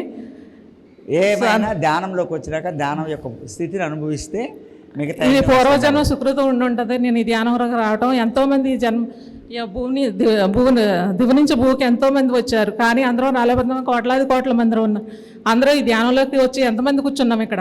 కొంతమందే కూర్చున్నాం. దీనికి కారణం కూడా మనం పూర్వజన్మ సుకృతమే అని ఎవరిని కూడా మనం హింసాపూర్వంగా మాట్లాడట్లేదు, ఎవరిని ఏమీ ఇబ్బంది పెట్టలేదు సార్. ఎక్కువ మాట్లాడలేకపోతున్నాను నేను. ఓకే మేడం, సంతోషం సంతోషం సంతోషం. మేడంకి ఒకసారి గట్టిగా క్లాప్స్ కొట్టండి. సకల జీవరాశి అందరికీ కూడా మంచిగా ఆత్మ ప్రణామం తెలియజేస్తున్నాను. సకల జీవరాశి భూమి మీద. ఓకే మేడం, మేడం ఒకసారి గట్టి క్లాప్స్ కొట్టండి. ఇది మీ అందరికీ ఉపయోగపడుతుంది. ఒక అద్భుతమైన ప్రశ్న అడిగారు. ఏంటి ఆ ప్రశ్న అంటే, నేను ఎక్కడికి వెళ్ళాలన్నా, నన్ను ప్రోత్సహించాలన్నా నా భర్త నాకు పూర్తి సంపూర్ణ సహకారం కావాలి, కాబట్టి ఆ సంపూర్ణ సహకారం ఎలా వస్తుంది, దానికి నేనేం చేయాలని అడిగారు. అంతే కదా? మీ అందరికీ ఈ డౌట్లు ఉంటాయే, ఇది అందరికీ సంబంధించిందే. మీ తరపున ఆవిడ అడిగిన తర్వాత ఒకసారి గట్టిగా క్లాప్స్ కొడుతూ ఇప్పుడు చెప్తా. నేను కమ్యూనిస్ట్ పార్టీ ఆఫ్ మార్క్సిస్ట్ లీడర్ని, సిపిఎం లీడర్ని. అంటే పూజ లేదు, స్తోత్రం లేదు, మంత్రం లేదు, నామస్మరణ లేదు, యజ్ఞం లేదు, గడ్డాలు పెంచిన దుర్మార్గులు, కాషాయ వస్త్రాలు వేసుకున్న దుర్మార్గులు, పత్రిసారి వస్తే పత్రిసారికి షేకండ్ కూడా ఇవ్వని స్థితి నాది. చక్కగా 40 సంవత్సరాల నుంచి భూమి మీద, నేల మీద, నీటిలోది, నీటిలో నుంచి భూమి మీదది, భూమి నుంచి గాలిలోది, ఎక్సెప్ట్ మానవుడి శరీరాన్ని తప్పించి అన్నింటినీ ఆహారం తీసుకున్న గొప్ప దేవుణ్ణి. అంటే పూర్తి సంపూర్ణంగా 3 పూట్ల, ఉదయం టిఫిన్లో, మధ్యాహ్నం భోజనం, రాత్రి భోజనంలో కూడా అశాకాహారం లేకపోతే మింగుడు పడేది కాదు. నా భార్య తయారు చేయలేకపోయినా నేను తయారు చేసుకోవచ్చు, కాబట్టి నా పిల్లలకి ఒకటి, మా ఆవిడకి ఒకటి, నాకోటి వండుకొని తినగలిగే గొప్ప శక్తివంతుని, గొప్ప దేవుణ్ణి నేను. కాబట్టి ఈ భూమి మీద అంత స్థితిలో ఉన్న నేను కమ్యూనిస్ట్ పార్టీ ఆఫ్ మార్క్సిస్ట్లో ఉన్నాను. కాబట్టి భార్యాభర్తలు సమానమే, భార్యాభర్తలకు స్వేచ్ఛ ఉంటుంది, ఇతరుల స్వేచ్ఛ లొంగ తీసుకోకూడదు, ఇతరుల స్వేచ్ఛతో మనం తీసుకోకూడదు అని. కాబట్టి ఎవరైతే గొప్పవాళ్ళు ఉన్నో వాళ్ళు పేదవాళ్ళని అనగదొక్కుతున్నారు, కాబట్టి పేదవాళ్ళకి మనం సహాయపడాలనే సహాయ గుణం ఉన్న స్థితి దేవుణ్ణి నేను. అలాంటి నేను ధ్యానాన్ని వ్యతిరేకించాను, ధ్యానం మీద చెప్తున్న ధ్యానంకి వచ్చిన మాస్టర్లను వ్యతిరేకించాను. ఏ స్థితి అంటే, ఎవరైనా 10 మంది ధ్యానం గురించి మాట్లాడుకుంటే నేను ఎదురు పడితే 10 మంది విడిపోయేవాళ్ళు, ఈయన తిడతాడని. అంత దేవుణ్ణి నేను. అలాంటి దైవత్వంలో ఉన్న నేను ధ్యానంకు రావటం అంటే మహత్యం. అంటే ధ్యానం అంటే ఏంటంటే, ఒక మాస్టర్, మా మేడము 3 సంవత్సరాలు నా కోసము నిరంతరము మా ఆయన సాధకుడు అవ్వాలి, మా ఆయన ధ్యానం అవ్వాలి, మా ఆయన అవ్వాలి, మా ఆయన అవ్వాలి, నేను అవటం కాదు, మా ఆయన అవ్వాలనుకుంది. అనుకొని ఆవిడ చేయాల్సిన ప్రయత్నం ఏంటంటే, ఎవరినో ఒకరిని పిలిపించి, సార్ మా సార్కి చెప్పండి అనేవాళ్ళు. మా సార్ ఆయన చెప్తే, నేను కమ్యూనిస్ట్ని కదా, ప్రశ్నలు వింతగా ఉండేవి. నా ప్రశ్నలు చెప్పలేక ఆయన పారిపోయేవాళ్ళు. అలాంటి నన్ను ధ్యానంలో తీసుకోవాలి, నన్ను మా ఆవిడే కూర్చోబెట్టి చాలా ప్రయత్నించింది. అలా ప్రయత్నిస్తాంలో మొదటి భాగం ఏం చేసిందంటే, 40 రోజులు మా ఇంట్లోనే క్లాసులు పెట్టింది. 40 రోజులు మా ఇంట్లో క్లాసులు పెట్టి తటవర్తి రాఘవరావు గారు, బండి శ్రీనివాసరావు గారు, అమలాపురం రాజు గారు, ఇలా అందరూ సీనియర్ మాస్టర్లు మా ఇంటికి పిలిపించింది. ధ్యానానికి పిలిచింది. ధ్యానానికి పిలిస్తే ఆవిడ ఉద్దేశం ఏంటంటే, 40 రోజులు చేస్తే క్లాస్ పెడితే జ్ఞానం వచ్చేస్తుంది, ఎనర్జీ అయిపోతుంది, ఈ అందరూ సామూహిక ధ్యానం చేస్తారు కాబట్టి సామూహిక ధ్యానం వస్తుంది, అక్కడ శక్తి వస్తుంది, శక్తితో మా ఆయనలో ఎవడొక మాస్టర్ మారుస్తాడు, మా ఆయన మారిపోతాడని ఆవిడ ఫీలింగ్. ఈ దేవుడికి ఆ ఫీలింగ్ లేదు. ఈ దేవుడికి ఏంటంటే, మా ఆవిడ క్లాస్ పెట్టిన 3 రోజులు చూశా, కరెక్ట్గా మా ఆవిడ తెలివైంది. ఎవరైనా భార్య తెలివైన వాళ్ళేనండి, తెలివైన వాళ్ళు కాబట్టి ఎలాంటి వాళ్ళని చేసుకుంటారు. సో ఆవిడ ఏం చేసిందంటే, కరెక్ట్గా నేను డ్యూటీ నుంచి 5:30కి వస్తా, 4:30 దగ్గర నుంచి 5:30 వరకు ధ్యానము, 5:30కి సజ్జన సంగత్యం. నేను వచ్చేసరికి ఇలాగ ఒక 50 మందో 100 మందో కూర్చొని ఉండేవాళ్ళు. ఇలా గుమ్మంలో నుంచి నేను వచ్చేవాడిని. ఆవిడ ఇదిగోండి ఈయనే మా సార్ అని చెప్పేది. ఆయన చెప్పడం ఆపేసేవాళ్ళు. వీళ్ళందరమో సార్ గట్టిగా క్లాప్స్ కొట్టండి, ఇక్కడ క్లాస్ అరేంజ్ చేసేవాళ్ళు అనేవాళ్ళు. సో ఇది మొదలెట్టారు. ఏంటి మొదలు? సార్కి క్లాప్స్ కొట్టండి అని చెప్పారు. ఒకరోజు చూసా, ఇదేదో తిరకాసుగా ఉంది. ఎందుకంటే మళ్ళీ పేకాటకి వెళ్ళాలి. నేను పేకాట బ్రహ్మాండం కడతాను డబ్బులకి. దానికి కూడా మా ఆవిడే డబ్బులు ఇచ్చేది. సో సంక్రాంతి సంబరాలంటే పేకాటే నాకు. సో అలాంటి నేను దేవుణ్ణి, మంచి దేవుణ్ణి అండి, మీకు అర్థమవుతుందో లేదో. సో అలాంటి దేవుడిని ఈ క్లాస్ పెట్టగానే రెండో రోజు చూసా, ఇదేదో మనకి మొదలెట్టారని చెప్పి మా ఆవిడ 3 సంవత్సరాల ధ్యానంలో ఉంటే ఎంత బాగా తయారైందంటే నా పిల్లల్ని స్కూల్ మానిపించి కూడా అన్నవరం వచ్చి 3 రోజులు ధనమాచక్రాలకి వెళ్ళి పట్టిసీమతో పత్రిసారితో వెళ్తే మా మామయ్య గారికి ఫోన్ చేశాను నేను. ఏమంటే మా ఆవిడ సన్యాసిలో కలిసిపోయింది, మీ కూతురు, మీ అమ్మాయిని మీరు తీసుకెళ్ళి నా కొడుకులు నాకు అప్పచెప్పేయండి. ఎందుకంటే ఆవిడ ధ్యానం పేరు మీద పిల్లల్ని స్కూల్ కూడా మానిపించేసి తీసుకెళ్ళిపోతుంది. స్కూల్ పిల్లల భవిష్యత్తు కూడా మార్చేస్తుంది. ఏదో ధ్యానం అంటే ప్రశాంతత వస్తుందని చేయమన్నాను, కానీ నాకు అశాంతి వస్తుంది అని చెప్పి మా మామయ్య గారికి ఫోన్ చేశాను. నా లైఫ్లో మా మామయ్య గారికి ఫస్ట్ టైం ఫోన్ చేయటం. 2 పిల్లలు పుట్టిన తర్వాత, 2 పిల్లలు 5వ తరగతి 8వ తరగతి 9వ తరగతి చదువుతున్న తర్వాత మా మామయ్య గారు కంగారు పడ్డారు, ఇదేంటి వీడు ఇలా చేస్తున్నాడని. మా ఆయన అడిగితే ఆయన పిచ్చోళ్ళు అలాగే చెప్తారు, తర్వాత మళ్ళీ మామూలుగా దారికి తీసుకొస్తాను అందంట మా ఆవిడ. అంటే చూడండి అంత కాన్ఫిడెన్స్ మా ఆవిడకి. సరే అయిపోయింది. అలాంటి మంచోని నేను. సో అలా ఎన్ని చోట్ల ఏ చివరికి వచ్చారని నేను వస్తానంటే ధ్యానులు 10 మంది కూర్చుని ఉండేవాళ్ళు కాదు. వచ్చి కళ్ళు మూసుకొని కూర్చుంటారు, ఎవరిని పట్టించుకోరు. మీరేం చేస్తున్నారో మీకు అర్థమవుతుందా, మీరు ఎలా ఉంటున్నారో మీకు అర్థమవుతుందా, తిట్టేవాడిని. అలాంటి నేను, మా ఆవిడ చివరి ప్రయత్నంగా 40 రోజులు క్లాస్ పెడదామని పెట్టింది. రెండో రోజు చూసా, మూడో రోజు నాకు బుర్ర వెలిగింది, కొంచెం లేటుగా వెలిగింది. మా ఆవిడకి ఏం చెప్పానంటే, ఇప్పుడు ఎలాగైనా మనం పేకాటకి వెళ్తానికి అవ్వట్లేదు, ఈ మాస్టర్లో మనం పొగుడుతున్నారు, ఎక్కడ చోట పొగడతా పడిపోతామని భయం, లోపల భయం ఉంది, పొగడతా పడిపోతాను. అందుకని మా ఆవిడకి ఏం చెప్పానంటే, అమ్మాయి నువ్వు చాలా మంచి పని చేస్తావు. నేను మా ఆవిడని పొగిడా. ఆ మాస్టర్లు వస్తున్నారు, వాళ్ళు బాగా చెప్తున్నారు, ఆ ధ్యానులు వస్తున్నారు, బాగా సాధన చేసుకున్నారు, చాలా మంచిది. కాకపోతే నువ్వు ఒక పని చేస్తున్నావు, తెలుస్తుందో లేదన్న. ఏం చేశానండి అంది.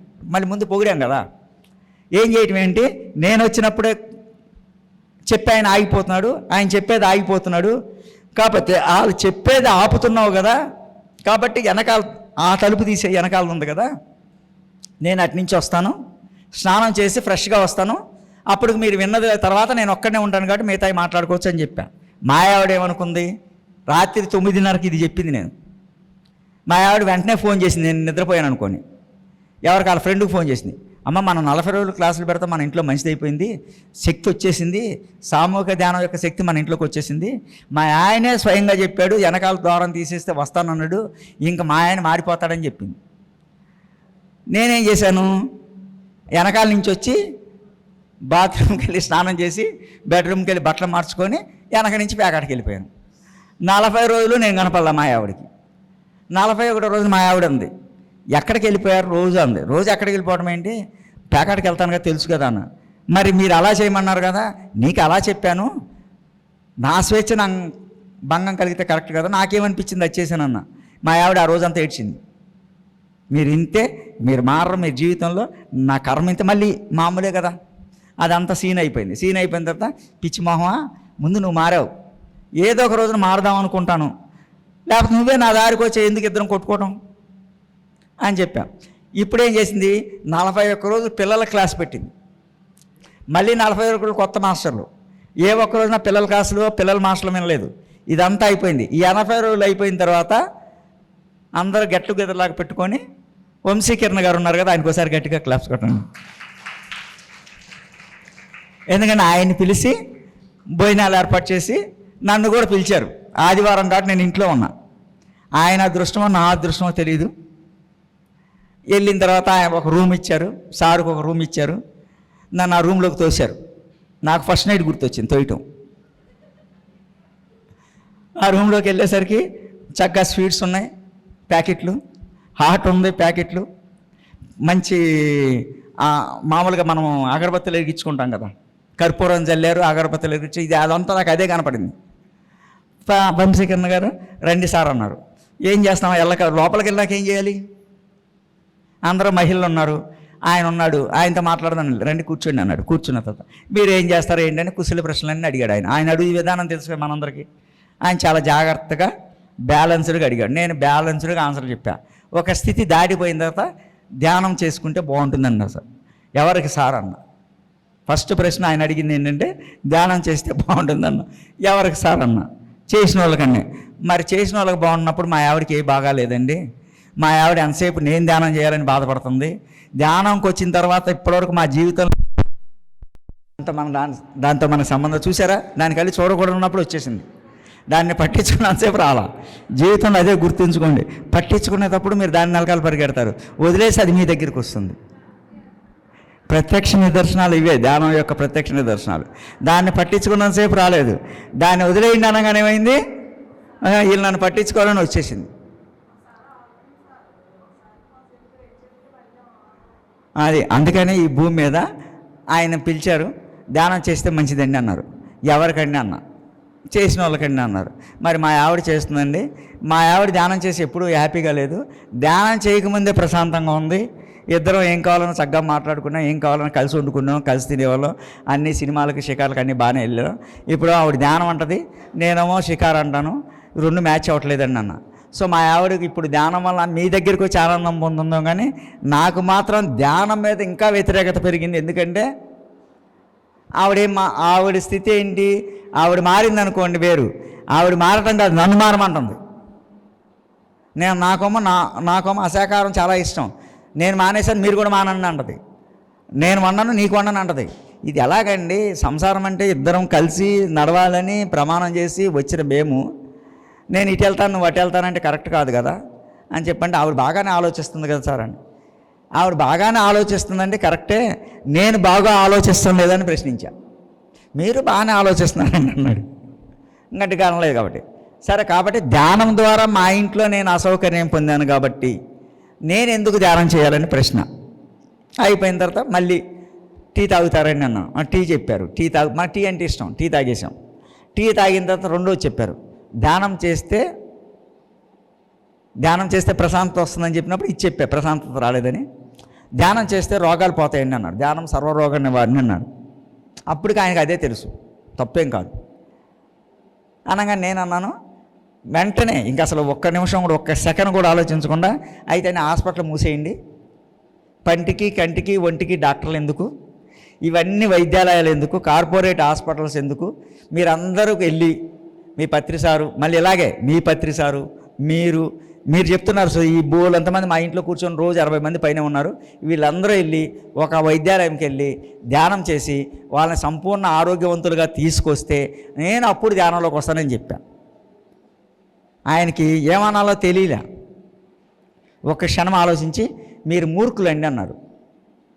మేము మార్కిస్ట్ పార్టీ అండి, అలాగే ఉంటాం, మాకు సైన్స్ ప్రకారమే తెలుసు, సైన్స్ ప్రకారం మీరు ప్రూఫ్ చేస్తే, ధ్యానం వలన సైన్స్ వలన ఇలా జరుగుద్దని చెబితే అప్పుడు మాత్రమే ధ్యానం వల్ల పలానా వాళ్ళకి పలానా తగ్గటం కాదు, అది జరిగిందని మీరు చేయగలిగి చూపించగలిగితేనే నేను నమ్ముతాను అంటే మీరు మూర్ఖులండి అన్నాడు.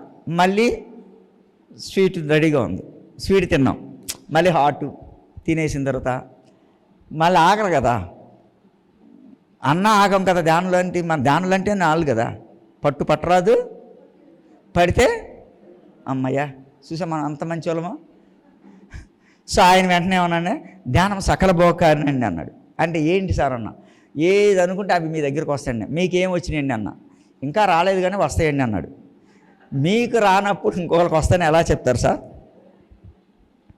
మీకు వచ్చిన తర్వాత మీరు అన్నీ తెచ్చుకున్న తర్వాత మీ భోగాలన్నీ పొందిన తర్వాత నేను ధ్యానం ద్వారా ఇంట్లోంచి బయటికి కదలకుండా, ఏ ఉద్యోగం చేయకుండా, ఎక్కడికి వెళ్ళకుండా నేను అనుకున్నది స్వయంగా నాకు జరిగిందని చెప్పిన తర్వాత మాత్రమే నేను మిమ్మల్ని నమ్ముతానన్నా. మళ్ళీ ఆయన కోపం వచ్చింది, కోపం రాలేదు, కొంచెం పెరిగింది. మీరు మూర్ఖులండి అన్నాడు. అవును సార్ నేను మార్కిస్ట్ నేనండి అన్నాను. మార్కిస్ట్ కాదని మూర్ఖిస్టులండి అన్నారు. కరెక్టే సార్ అన్నా. మళ్ళీ టీ వచ్చింది. మళ్ళీ హాట్ తినేసిన తర్వాత మళ్ళీ అన్నారు. ఆయనే స్టార్ట్ చేసి ధ్యానము సత్య జ్ఞాన ప్రసాదిని అన్నాడు. ఇది కొత్త పదం, నాకు తెలియని పదం. అంటే ఏంటి సార్ అన్న, ధ్యానం చేస్తే జ్ఞానం వస్తుందండి. ఏం జ్ఞానం సార్? ఇప్పుడు నాకు బోలంత జ్ఞానం ఉందండి అన్నాను. ఏ జ్ఞానం కాదు సార్, మీకు తెలియనటువంటి వాల్మీకి ఏ విధంగా పొందాడో, వ్యాసుడు ఎలా పొందాడో అలా వచ్చే జ్ఞానం వస్తుందని అన్నాను. మీకు ఏ జ్ఞానం వచ్చిందండి అన్న. నెక్స్ట్ ప్రశ్న ఏంటి? మా ఆవిడకి ఏ జ్ఞానం రాలా, నాకు తెలిసి.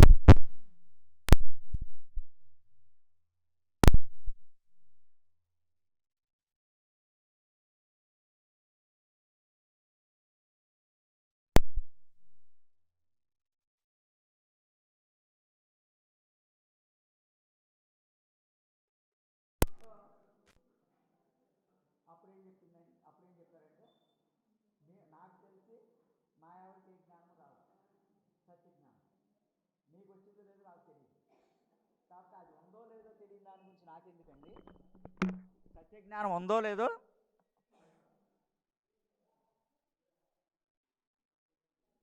సత్యజ్ఞానం ఉందో లేదో నాకు తెలియని దాని గురించి చెప్తున్నారు, కాబట్టి దాని గురించి వద్దండి అన్న. ఆయన అన్నారు మీరు మూర్ఖులండి అన్నారు.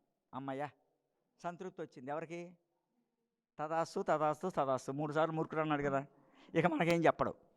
నేను చక్కగా మామూలుగా సరే సార్ అయితే okay sir thank you sir అని చెప్పి వచ్చాం. వచ్చేసిన తర్వాత రాత్రి 7:30కి, నేను మధ్యాహ్నం 3:30కో 4 గంటలకు భోజనం అన్నీ అయిపోయినాయి, అందరూ వెళ్ళిపోతున్నారు, నేను కూడా ఇంటికి వెళ్ళిపోయా. మా ఆవిడ రాత్రి 7:30కి వచ్చింది. రావటమే కరెంట్ వచ్చినట్టు వచ్చింది. ఏంటన్నా మీరేం చేశారన్నారు. ఎవరినన్నా? మా సార్నన్నా. మీ సార్ని ఏం చేస్తాను, ఆయన జంటు నేను జంట, ఆయన ఏం చేస్తానన్నా. మీరు వెటకారంగా చెప్పొద్దు, పైగా ఆయన పొడవు నేను పొట్టి ఏం చేస్తానన్నా. మీరేంటి జోకులు వేస్తున్నారు? కాదు మీరు మా సార్ని ఏదో అన్నారు. మీ సార్ నేనేమంటానమ్మాయి, ఆయన ఏదో చెప్పారు, నాకేదో డౌట్లు వచ్చినాయి, అడిగాం. మేము ఇద్దరం సజ్జితంగా చక్కగా టీలు తాగాం, టిఫిన్ స్వీట్లు తిన్నాం, హాట్ తీసుకున్నాం, అన్నీ పంచుకొని వచ్చానన్న. ఇవన్నీ బాగానే పంచుకున్నారు కానీ అసలు నేర్చుకోలేదన్న. ఏం నేర్చుకోవాలన్నా? బోల్ అంత నేర్చుకున్నా, నీ గురించి బోల్ అని చెప్పానన్న. నా గురించి చెప్పినందుకు నేను ఫీల్ అవ్వట్లేదు, మా సార్ నాకు ఒకటి చెప్పారు అందుకు నేను ఫీల్ అవుతున్నాను. ఏం చెప్పారన్న? మీ ఆయన్ని ఎప్పుడు ధ్యానం దగ్గర తీసుకురాకు, మీ ఆయన వస్తే నువ్వు రాబాకు. ఎందుకంటే నువ్వైనా ధ్యానం మానేవి, మీ ఆయన ధ్యానానికి వస్తే మేమందరం ధ్యానం మానేయాల్సి వస్తాయి ఆయన అడిగిన ప్రశ్నలకి. మీ ఆయన పూజకు పనికిరాని పువ్వు, ఈ భూమి మీద పువ్వు ఏ విధంగా అయితే పూజకు పనికిరాదో, మీ ఆయన ఈ భూమి మీద ధ్యానానికి పనికిరానోడు వచ్చాడంటే అందరం ధ్యానం మానేయాల్సి వస్తే అని చెప్పాడు. అమ్మయ్య, నాకు చాలా సంతృప్తి వచ్చింది. ఏంటది? ఇక నాకు ఎప్పుడు చెప్పదు మా ఆవిడ ధ్యానం చేయమని, అంతే కదా. ఎందుకంటే ఆయన చెప్పాడు కదా, వాళ్ళ గురువు చెప్పాడు, ఆయన గురువు అనుకుంటుంది, ఆయన చెప్పాడు కాబట్టి ఇంక మా ఆవిడ ధ్యానానికి నన్ను ఎప్పుడు పిలవదు. నాకు నేను అనుకున్నది జరిగింది. ఆ రోజున మామూలు కంటే ఎక్కువ నిద్ర పట్టింది. ఇంకెప్పుడు మా ఆవిడ నన్ను ధ్యానం అనగదు కదా, ఎప్పుడు ఇది చెప్పదు కదా, ఇంకా ధ్యానం డిస్కషన్ రాదు అని అనుకున్నాను అంతే. అనుకొని ప్రశాంతంగా నిద్రపోయా. అంతేనండి. వారం రోజుల తర్వాత నా ప్రశాంతత అంతా పోయింది. ఏంటంటే వారం రోజుల తర్వాత సడన్గా అర్ధరాత్రి 12:30కి నేను లేచి కూర్చున్నా. నిద్రపోయినోడిని లేచా, మేలుకొని ఉంటే మా ఆవిడ కళ్ళు మూసుకొని ధ్యానం చేస్తుంది. ఎప్పుడు? రాత్రి 12:30కి. ఇప్పుడు మా ఆవిడ ధ్యానం చేస్తుంది. ఇప్పుడు దీనికి ఏం పిచ్చరా బాబు, అర్ధరాత్రి పూట ధ్యానం ఏంటి, పగలేదో చేసుకుంటుంది, వెళ్తుంది పిరమిడ్కి వెళ్తుంది, 12:30కి ధ్యానం ఏంటి, ఇదేంటిరా బాబు అని నాకు పెద్ద భయం వచ్చింది. ఇప్పుడు ఎవరి మీద భయం అంటే మా ఆవిడకి ఏమన్నా అయిపోతుంది భయం. మళ్ళీ ఏం మాట్లాడకుండా కాముగా కళ్ళు మూసేసుకున్నా, మళ్ళీ దీంతో ఏం ప్రమాదం వస్తుందని చెప్పి మళ్ళీ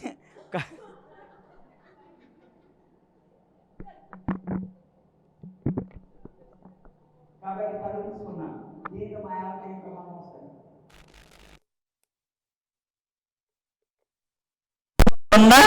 మేలుకో నుండి దుప్పటి కప్పుకున్నా. నువ్వు కరెక్ట్గా 12:30 1 గంటలకు మళ్ళీ లేచా. మా ఆవిడ సీరియస్గా ధ్యానం చేస్తుంది. బోర్ని ఇదేంట్రా బాబు, అర్ధరాత్రి పూట ఏంటి నాతో పాటు పడుకుంది, మధ్యలో లేచి ధ్యానం చేస్తున్నానండి. ఇంకొంచెం భయం వచ్చింది. ఈ భయం ఎవరు చెప్పాలి నేను మార్గనిజాన్ని మళ్ళీ మా ఆవిడని అడగాలి కాబట్టి 3వ రోజు నాకు కూల్గా అడిగా, ఏమ్మా ఏంటమ్మా ఈ ధ్యానం ఏంటి, ఇదేంటి, అర్ధరాత్రి పూట మంత్రం ఏమైనా నేర్చుకున్నావు, నాకేమైనా చేస్తున్నావా, నా మీద ఏమైనా ప్రయోగం చేస్తున్నావన్నా. ఊరుకోండి మీరు, మరీను మీకు ఏమైనా చేస్తే నాకే నష్టం అంది. పోలే ఆ విషయం గుర్తుంది కదా అన్న. అది కాదు, మాకు ఒకసారి చెప్పారు, మీరు గాఢ నిద్రలోకి వెళ్తే మీ ప్రజ్ఞాత్మ బయటకు వస్తుందంట. నేను అప్పుడు పూర్తి సాధనలోకి నా ఆత్మస్థితిలో ఉంటాను. నా ఆత్మస్థితిలో ఉన్నప్పుడు నీ ప్రజ్ఞాత్మక ఇన్స్ట్రక్షన్స్ వచ్చంట, ఇస్తే నువ్వు ధ్యానిగా మారిపోతావంట. అందుకు చేస్తున్నాను. ఓరి నీ దుంప తెగ, ఆయన చెప్పినోడు ఎవడు, నువ్వు చేయటం ఏంటి, నీ ఆరోగ్యం ఏమైపోతుంది, నీ సమస్య ఏంటి, నువ్వు తెలుసుకున్నది కరెక్టే, కానీ ఇదేంటే నువ్వేమి నేర్చుకున్నావు, ఏం చేస్తున్నావు, ఆయన ఎవరో చెప్పారు, ఇదేంటి ఇప్పుడు నేను అర్ధరాత్రి లేచి భయపడుతున్నాను 2 రోజుల నుంచి, నువ్వేంటి ఇది అయిపోయి 3వ రోజు నుంచి పక్క రూమ్లో పడుకోవడం మొదలెట్టా. ఎందుకు ఈ పక్కన కూర్చోవడం ఎందుకు, ఇవి లేగటం ఎందుకని, నాకు డిస్టర్బెన్స్ ఎందుకని చెప్పి. సో మా ఆవిడ ప్రయత్నం ఆపలేదు. చూసారా, ఆపలేదు. ఇంకొంచెం తీవ్రతంగా వెళ్ళకుండానే పక్క రూమ్లోకి వెళ్ళిపోయాను కాబట్టి ఏం జరుగుతుందో నాకు తెలియదు. ఇంకా నేను ధ్యానంలోకి రాలేదు. నా పని నేను చేసుకుని, నా ప్యాకెట్ నాదే, అన్నీ మామూలే. మా ఆవిడని ఏమనకుండా ఏమన్నా అంటే ఇంకేమన్నా నేర్చుకోండి మన మీద ప్రయోగిస్తుందేమో. కాబట్టి ఇప్పుడు అంతకుముందు ఏమన్నా అంటే అమ్మాయి పిల్లలు జాగ్రత్త, అది జాగ్రత్త, నువ్వు జాగ్రత్త అని చెప్పేవాడిని. ఇప్పుడు ఆ జాగ్రత్త కూడా చేస్తా మానేసి ఇచ్చా. ఎందుకంటే ఆ జాగ్రత్తలు చెప్తే ఇంకేమన్నా నేర్చుకుందనుకో మళ్ళీ మనకు సమస్య. కాబట్టి భార్య ఉంటేనే భర్తకి ఉనికి. కాబట్టి ఆవిడ ఉండాలి, వండాలి, పెట్టాలి. మళ్ళీ ఏమన్నంటే ఇది చేస్తామని చెప్పి భయంతో, అప్పుడు భయంతో ఆవిడకి ఎక్స్ట్రా ఎంకరేజ్మెంట్ చేయడం మొదలెట్టా. ఎవరు పిలవకుండానే వెళ్ళంట మొదలెట్టా. అలా నేను వెళ్తున్నా.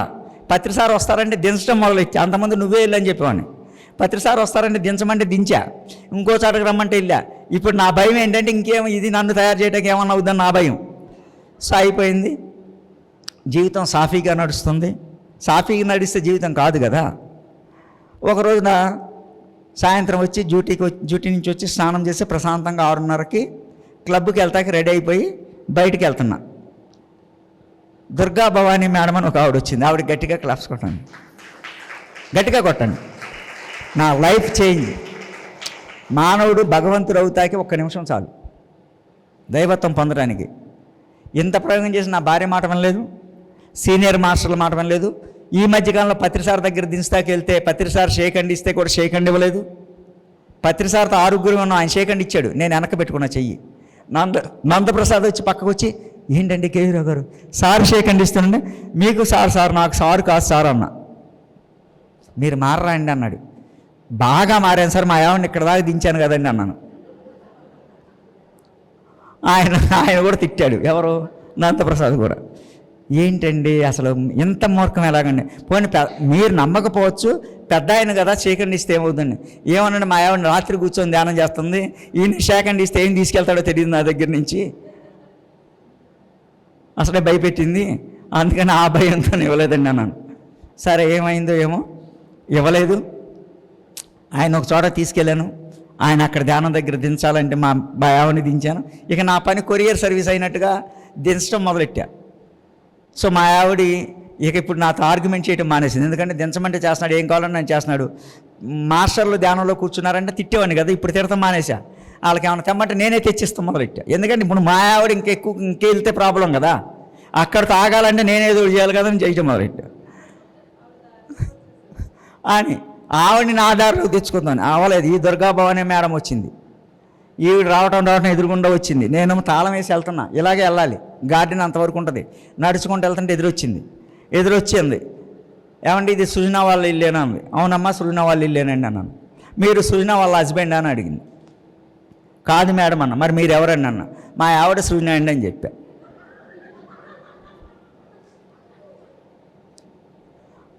ఆవిడేమన్నారో తెలియలేదు. ఈయనేంటి, నేనేం అడిగాను సార్ అన్నా. మీరు సృజన వాళ్ళ హస్బెండ్, మీరేం చెప్పారన్నా. మా ఆవిడ సృజన అని చెప్పాను. తేడా ఏంటన్నా, నా ముందు మా ఆవిడ ఉంది, నేను ఉండాల్సిన అవసరం మా ఆవిడ ఉంటే నేను ఎలా ఒప్పుకుంటాను మేడం అన్నా. ఆవిడ అప్పుడు అంది, అయితే మీకు చాలా ఉందండి. నేను చాలా ఉంది మేడం అన్న. ఏంటి చెప్పానా, ఏముందో అడిగారా అంది. మీరేమనుకున్నారన్న. నాకు ఆత్మాభిమానం చాలా ఎక్కువండి అన్న. ఆవిడ మీ పొగరు చాలా ఎక్కువండి అంది. మీకు పొగరలా కనపడుతుందండి, నాకు నా భార్య నా ముందు ఉంచుకోవడం కంటే వెనకాల ఉంచుకోవడం ఇష్టమండి. ఆ రాముడికి తెలియక సీతారాముడు అనిపించుకున్నాడు, నేను అలా అనిపించుకోదలుచుకోలేదని నేను చెప్పాను. అనేసరికి అయితే నేను మీతోనే మాట్లాడాలని అంది. చూడండి ప్రశ్న ఎక్కడికి వచ్చిందో. నాకు మీతో మాట్లాడాల్సిన అవసరం లేదండి అన్న. ఎందుకంటే మీరు సృజన కోసం వచ్చారు, సృజన మేడం పిరమిడ్ దగ్గర ఉంది, అక్కడికి వెళ్ళండి, ఆవిడతో మాట్లాడండి, నేను మీతో మాట్లాడినండి అన్న. కాదండి నేను మీతో మాట్లాడితే నాకు మీరు ఎవరో తెలియదు, మీరేంటో తెలియదు, మీరు ఎందుకు వచ్చారో తెలియదు, మీరు నాతో మాట్లాడితే నేను మీతో ఏం మాట్లాడతానో తెలియదు, నేను మీతో మాట్లాడినండి అన్న. అనగానే ఆవిడ అంది, ఇది చెప్తున్నా కదండి సృజన వాళ్ళ ఫ్రెండ్ అయితే, నేను చెప్తున్నా కదండి సృజన ఫ్రెండ్ అయితే సృజనతో మాట్లాడమని అన్న. అనేసరికి ఆవిడ ఏమనుకుందేమో, అసలు ఏంటి మీ ఉద్దేశం, ఏ ఆడవాళ్ళతో మాట్లాడరా అన్నాడు. ఎందుకు మాట్లాడినండి, మా చెల్లెళ్ళు ఆడవాళ్ళే, మా ఆవిడ ఆడవాళ్ళే, మా అమ్మగారు ఆడవాళ్ళే, నాకు తెలిసిన ఆడవాళ్ళతో మాట్లాడు, నాకు తెలియని ఆడవాళ్ళతో మాట్లాడినండి అన్న. నాకు తెలిసిన వాళ్ళతో మాట్లాడతాను, ఎందుకంటే నేను తెలుసు కాబట్టి. తెలియని ఒక మాట్లాడాను అనుకుంటే వాళ్ళు ఏమనుకుంటారో తెలియదు, నేనేం మాట్లాడతాను తెలియదు కదన్న. అయితే మీకు ఆడవాళ్ళంటే భయం అనుకుంటాను. నాకేం భయం అండి అన్నారు. మరి నాతో మాట్లాడటం లేదు కాబట్టి మీకు భయం అంది.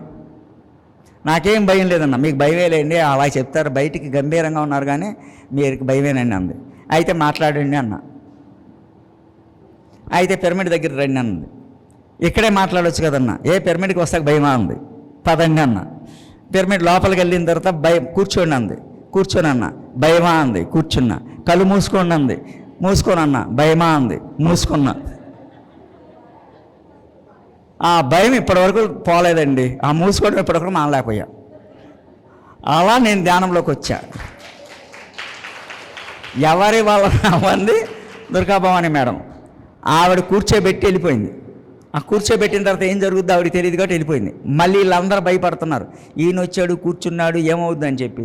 నాగేశ్వరరావు గారని సాధనా పిరమిడ్ ధ్యాన కేంద్రం నేర్చుకుంది, మా పిరమిడ్ పేరే సాధనా పిరమిడ్ ధ్యాన కేంద్రం, అందుకని సాధన ఎక్కువ చేసేవాడిని. ఆయన వచ్చి బయటకు వచ్చిన తర్వాత ఏంటి బావా ఏంటి అన్నాడు. నేను చాలా సీరియస్గా వెళ్ళిపోయా. మా ఆవిడకి వెళ్ళి చెప్పారు, మీ ఆయనకి చాలా రోజుల తర్వాత చాలా కోపం వచ్చింది, ఆ దుర్గాభవనం మీద అంది, ఈయన వచ్చి కూర్చున్నాడు, ఏదో జరిగింది, నువ్వు ఇంటికి వెళ్ళి అర్జెంటుగా అన్నాడు. మా ఆవిడ ఇంటికి వచ్చేసింది.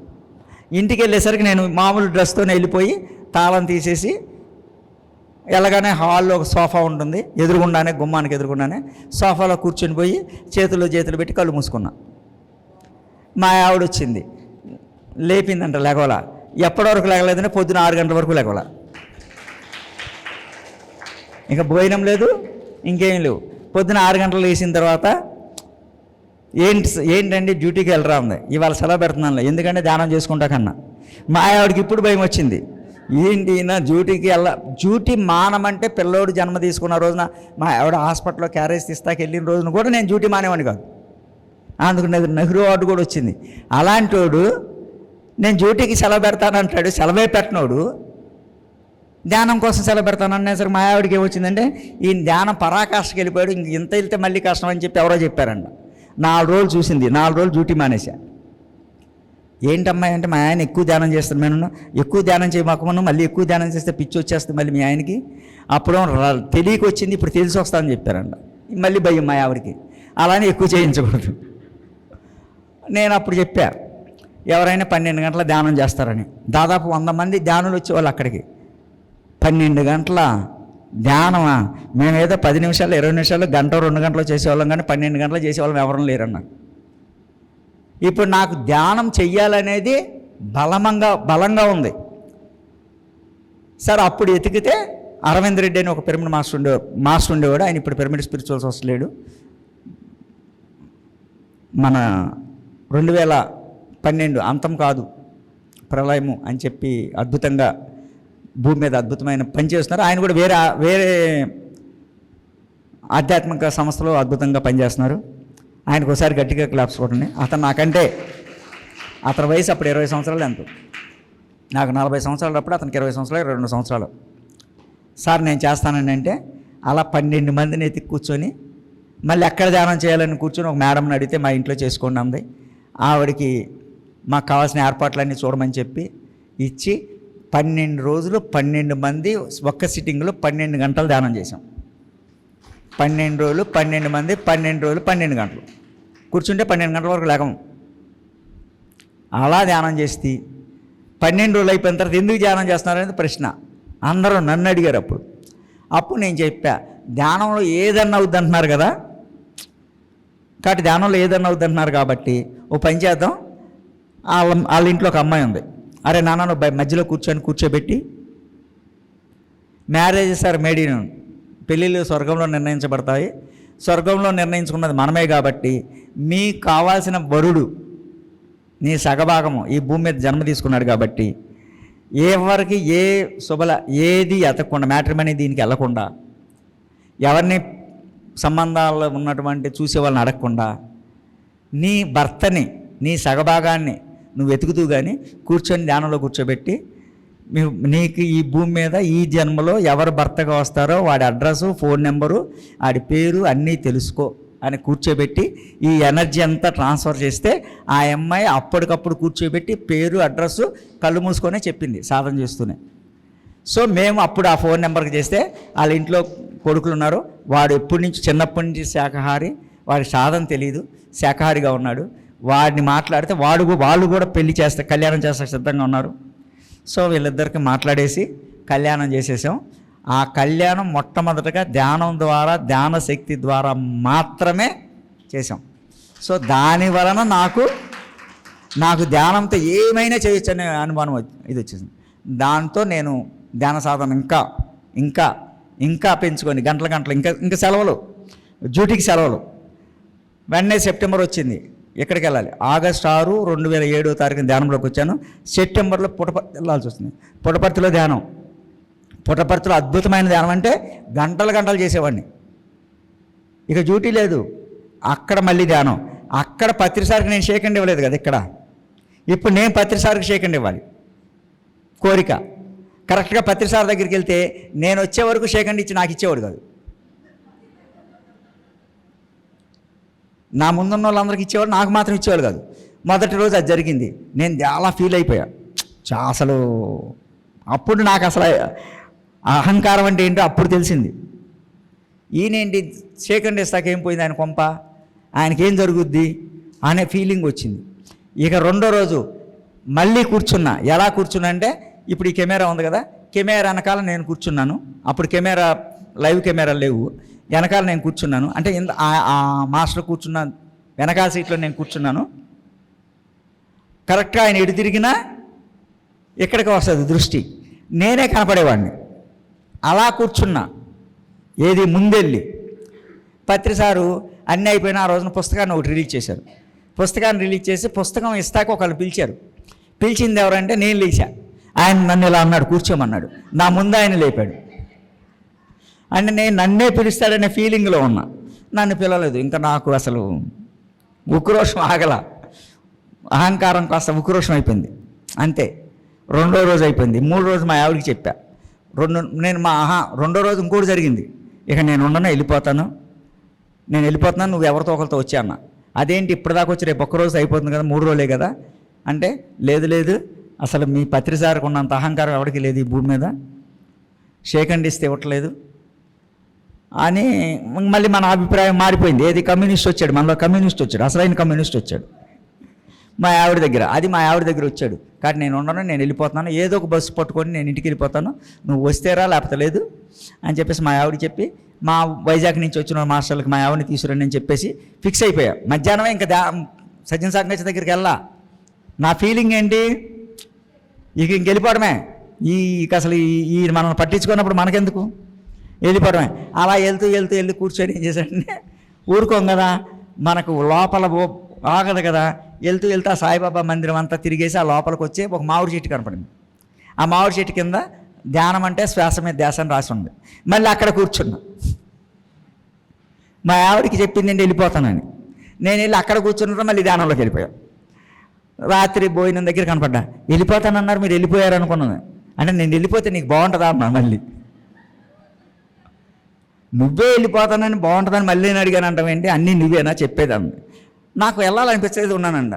నీ సంగతి నాకు తెలుసులే, ఉంటావని అనుకున్నానంది. నువ్వు ఉంటానని అనుకున్నావు కాబట్టే నీ భావన ప్రయోగించి నన్ను ఆపేసావని మళ్ళీ అన్నా. అంటే మనం తగ్గకూడదు కదా, ఎందుకంటే మళ్ళీ మనం అన్నామన్న విషయాన్ని గుర్తు చేస్తే మన మీద డామినేట్ చేస్తున్న ఫీలింగ్ ఉంటుంది కదా. అయిపోయింది. రాత్రి రూమ్కి 2-3 కిలోమీటర్ల అవతల రూమ్ అకామిడేషను, అక్కడికి వెళ్ళాం. అకామిడేషన్లో 2 గంటలకల్లా నేను వెళ్ళిపోతున్నాను అన్న. ఎక్కడికంది అక్కడికన్నా. అక్కడ 5 గంటల వరకు, 6 గంటలకు కదా స్టార్ట్ అయ్యి 2 గంటలకు వెళ్ళి ఏం చేశాను.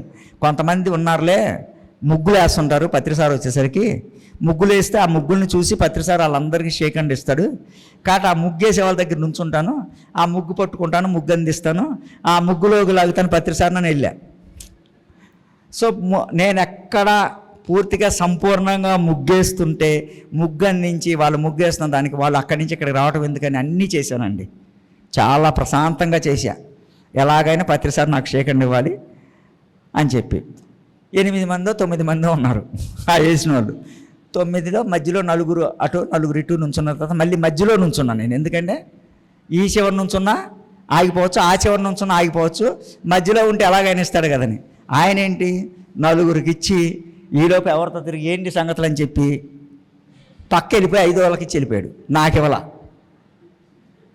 ఇప్పుడు నా పరిస్థితి ఏంటి? ఇప్పుడు చెప్పండి.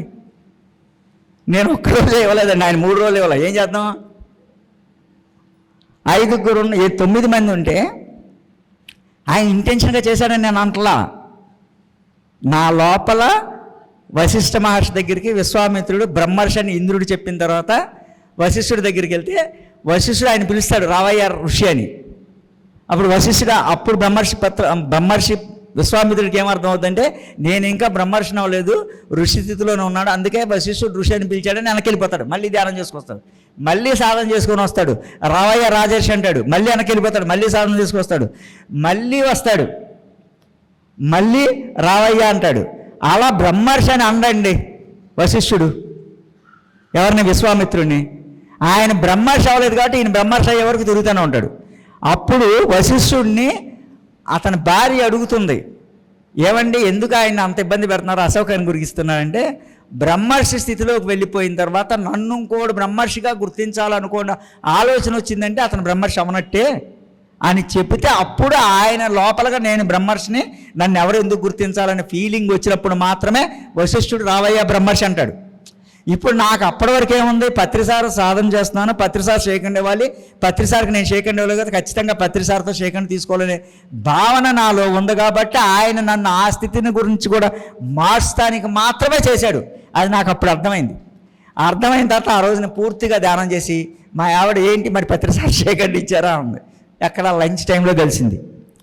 ఎందుకు ఇస్తారు, ఎందుకు ఇవ్వాలి, నేనేం చేశానని ఇస్తారు, నేను కరెక్ట్గా ఉంటే, నేను ప్యూర్గా ఉంటే, నేను పర్ఫెక్ట్గా ధ్యానం చేస్తే, నేను నా లోపల ఏ భావన లేకపోతే ఆయనే వచ్చిస్తాడు.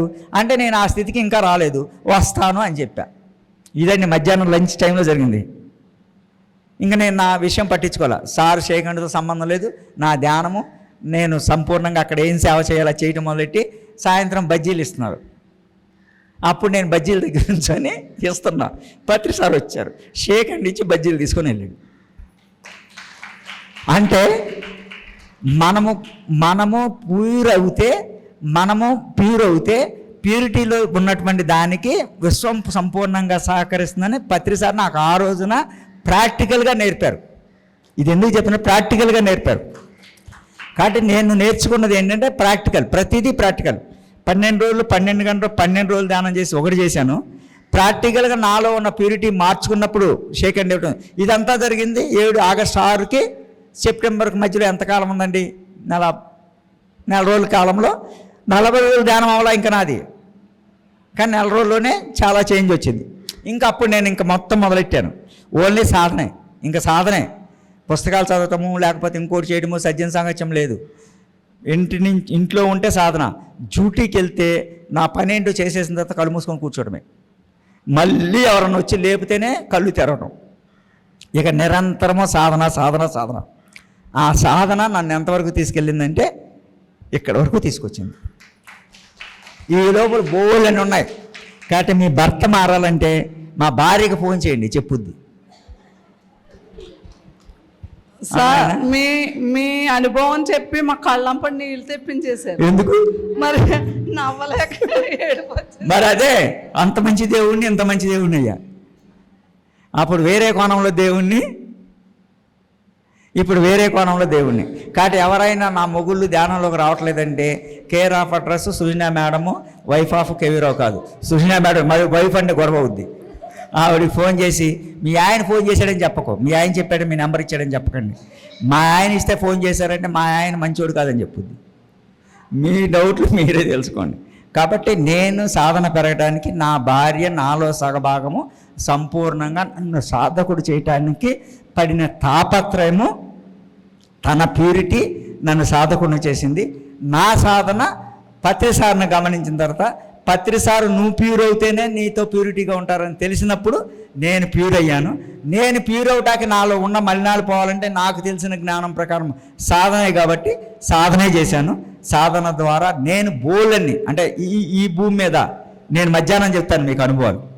నా అనుభవాలు వింటే మీరు ఈ భూమి మీద ఇంత అనుభవాలు ఇంత కరెక్ట్గా ఇలా ఎలా ఉంటాయనే భావన కూడా మీకు తెలుస్తుంది. ఇవాళ నేను చెప్పాలనుకుంటుందంటే చెప్పాను కదా, 3 పూట్ల అశాకాహారంతో ఉండి పేకాడుకొని నెలకు 1,50,000 రూపాయలు తీసుకుంటున్న నేను, అన్ని సౌకర్యాలు ఉన్న నేను, నాకు ధ్యానం ఎందుకనే ప్రశ్న వచ్చి ధ్యానమే చేయటానికి సిద్ధపడను నేను, కమ్యూనిస్ట్ పార్టీగా ఉండి అసలు ధ్యానాన్ని గురించి పట్టించుకోండి నేను, ధ్యానంకి వచ్చి సాధకున్నయ్యి సాధన ద్వారానే సమకూర్చుకొని ఆ సమకూర్చుకున్న అన్నీ మీకు పంచుతున్నాను. ఇది బుద్ధ పౌర్ణమి రోజున నేను చేస్తున్నటువంటి గొప్ప పని. ఓకేనా? కాబట్టి ఒకసారి బుద్ధుడికి ఒకసారి గట్టిగా క్లాప్స్ కొడదాం. సార్, పురుషాహంకారం ఎందుకు ఉంటుంది? స్త్రీలే కదా ఎక్కువ కష్టపడుతూ ఉంటారు. మరి అంటే పురుషులకి అహంకారం ఎందుకు ఉంటుంది? ఎవరికి అహంకారం లేదు, పురుషులు మంచోళ్ళు. ఎందుకంటే పురుషులు చాలా మంచోళ్ళు. పురుషాహంకారం ఎందుకు ఉంటుందంటే స్త్రీ శక్తి స్వరూపిణి. కాళీమాత ఎవరు? స్త్రీ. శక్తిని కంట్రోల్ చేయాలంటే వాళ్ళలో లేని తెచ్చుకోవాలి. ఆ లేనిని తెచ్చుకొని అది మారిపోయి అహంకారంగా మారింది అంతే. మిమ్మల్ని ఆపాలనుకోండి, లేని మీ పిల్లల్ని ఆపాలనుకోండి ఏం చేస్తారు? లేని కోపం తెచ్చుకుంటారు. ఈ భూమి మీద యూనివర్స్లో ఫస్ట్ ఉత్పన్నమైంది, ఫస్ట్ భూమి మీదకి వచ్చింది స్త్రీతత్వమే. కాబట్టి స్త్రీని ఆపాలంటే స్త్రీతత్వం ద్వారా బయటకు వచ్చిన పురుషుడి వల్ల అవ్వదు. కాబట్టి పురుషుడు ఆధారము, స్త్రీ పర్మనెంట్, స్త్రీ శక్తి స్వరూపిణి. దాన్ని ఆపటానికి కోసము తెచ్చిపెట్టుకున్నటువంటి గుణము అహంకారంగా కనపడుతుంది అంతే, కానీ అది అహంకారం కాదు. ధ్యానంలో నన్ను ఎంకరేజ్ చేస్తారు మా సారు. సేమ్ మీరే సార్, ఆయన మీకులానే మాట్లాడతారు. భయం వేస్తుంది అంటారు, నైట్ టైం కూర్చుంటున్నావు నాకు భయం వేస్తుంది అంటారు. అంతే, ఎవరైనా అంతే. భార్య మీద ఎక్కువ ప్రేమ ఉన్న వాళ్ళు భయపడతారు ఏమైనా అయిపోతుంది భార్యకి. లేకపోతే పక్క వాళ్ళేమో ఏదో చేస్తున్నాం అనుకుంటారు. అందరూ ఏమనుకుంటారంటే భార్య లేకపోతే బతకలేడు కాబట్టి అలా అనుకుంటున్నాడు. కాదు, భార్య మీద ప్రేమ ఉన్న భర్త ప్రతి ఒక్కరు భార్య కోసం భయపడతారు, ఆలోచించి భయపడుతుంటాడు. మీరు అందుకనే శివుడు కూడా భయపడి చెప్పాడు, అమ్మ నువ్వు వెళ్ళకు సతీదేవిని, అమ్మ నువ్వు వెళ్ళకు, మీ నాన్న పిలవలేదు, ఇప్పుడు నా భార్యవి, నీ తండ్రిగా నువ్వు నిన్ను అద్భుతంగా పెంచాడు, నువ్వు ఏం కావాలంటే అది చేశాడు, కానీ ఇప్పుడు నా భార్యగా నీకు ఆయన కంటే కూడా నాకు నేను చెప్పిన మాట విను అంటే సతీదేవి ఏమంటుందంటే, సతీదేవి ఏమవుతుందో శివుడికి తెలుసు, కానీ సౌమ్యంగా చెప్పాడు శివుడు. సౌమ్యం పనికిరాలేదు కాబట్టి వెళ్ళి అవమానం పాలై శరీరాన్ని దహించుకోవడం వలన తన స్థితిని కూడా కోల్పోయాడు శివుడు. కాబట్టి ప్రతి భర్త తన స్థితికి మూలము భార్యే. కాబట్టి ఎప్పుడైతే భార్య తన జీవితంలోకి వస్తుందో తన సర్వస్వం భార్యే. కాబట్టి ఆ భార్య యొక్క ఉనికి గొప్పగా ఉండాలని అనుకుంటాడు. కాబట్టి దాన్ని ఆవిడ ఆలోచన విధానాన్ని సరిచేయటం కోసము ఒక లేని గుణాన్ని తెచ్చుకుపెట్టుకుంటాడు, అదే అహంకారం. ఓకేనా? అవును సార్, ఓకే సార్. ఎవరన్నా భర్త మీ మీద కంట్రోల్ చేస్తున్నారంటే మీ మీద ఎక్కువ ప్రేమ ఉన్నట్టు గమనించండి. అవునండి, అద్దులు లేకపోతే మనం అసలు అందుకనే చెప్తున్నా కదా, దారుణంగా ఉంటామండి. ఈ భూమి మీద ఈ సృష్టి ధర్మం అదే. సృష్టి ధర్మంలో మనకు తెలియనప్పుడు మనకు తెలియని విషయాన్ని తెలియచేయటానికి కంట్రోల్ చేయాలంటే ఏదో ఒకటి వ్యక్తీకరించాలి. కాబట్టి వ్యక్తీకరిస్తానికి ఒక ఆభరణం కావాలి. కాబట్టి ఆ ఆభరణం అహంకారం ఉంది. అది యాక్చువల్గా అహంకారం కాదు, ఆ సమయంలోనే కనపడదు, మళ్ళీ తర్వాత కనపడదు. ఆ సమయంలో కనపడుతున్నది ఎప్పుడు అహంకారం కాదు. ఓకేనా? వెరీ గుడ్, మంచి ప్రశ్న. అందుకని మీరందరూ భర్తల్ని చక్కగా, భర్తే ప్రత్యక్ష దైవం. స్త్రీలు చాలా మంచోళ్ళండి. భర్తకి పాదసేవ చేస్తూ భర్తలో ఉన్న చక్రాస్ ద్వారా, పాదాలు ఉన్న చక్రాస్ ద్వారా ఎనర్జీ మొత్తం తీసేసుకుంటారు. లక్ష్మీదేవి ఎందుకు పాదాలు నొక్కుతుంది అనుకుంటున్నారు? శివుడు ఎప్పుడు ధ్యాన స్థితిలో ఉంటాడు, యోగ నిద్రలో ఉంటాడు కాబట్టి బోల్డ్ అంత శక్తి వస్తుంది కాబట్టి పాదాల దగ్గర చక్రాస్ ఉంటాయి కాబట్టి ఆ చక్రాల దగ్గరకు వచ్చిన ఎనర్జీ ఈవిడి చక్రాస్ ద్వారా చేస్తూ ఆ ఎనర్జీని తీసేసుకుంటుంది. అది గంగ ఎక్కడుంది? అర్థమైందా? పార్వతి ఎక్కడుంది? సగభాగం. శివుడి శక్తి ఎవరిది? పార్వతిది. శ్రీమన్నారాయణ శ్రీ మహావిష్ణు యొక్క ఉనికి హృదయం ఎవరిది? ఆయన ఆలోచనలు కానీ ఎవరి? స్త్రీయే, లక్ష్మీదేవియే. బ్రహ్మ యొక్క జ్ఞానం ఎవరిది? అంటే అందరికీ మూలం ఎవరు ఇప్పుడు? అమ్మయ్య. కాబట్టి మీరు మూల పురుషులు కాబట్టి, మూలం తెలిసిన వాళ్ళు కాబట్టి మీరు తెలుసుకొని మెలగాలి. అందుకనే అన్నిటికంటే భర్తలో ఉన్నటువంటి భార్య స్థానాన్ని, అక్క స్థానాన్ని, చెల్లి స్థానాన్ని, తల్లి స్థానాన్ని అన్నీ చూసేది స్త్రీనే. అందుకనే స్త్రీ మన ఇంటికి వచ్చినప్పుడు మాత్రమే గృహప్రవేశం చేస్తాం. ఇంకొక అమ్మాయి మన ఇంటికి వచ్చినప్పుడు మాత్రమే గృహప్రవేశం చేస్తాం. అంటే ఆ స్త్రీని ఆ గృహంలోకి ఆహ్వానిస్తూ ఆ గృహశాసనంలో అద్భుతంగా జీవిస్తానికి ఆనందంగా ఆహ్వానిస్తున్నాం. ఇది తెలిస్తే ఏ స్త్రీ భర్త పట్ల వ్యతిరేక భావంతో ఉండదు. అది తెలియకపోవడం వల్ల బోలిన సమస్యలు. ఓకేనా?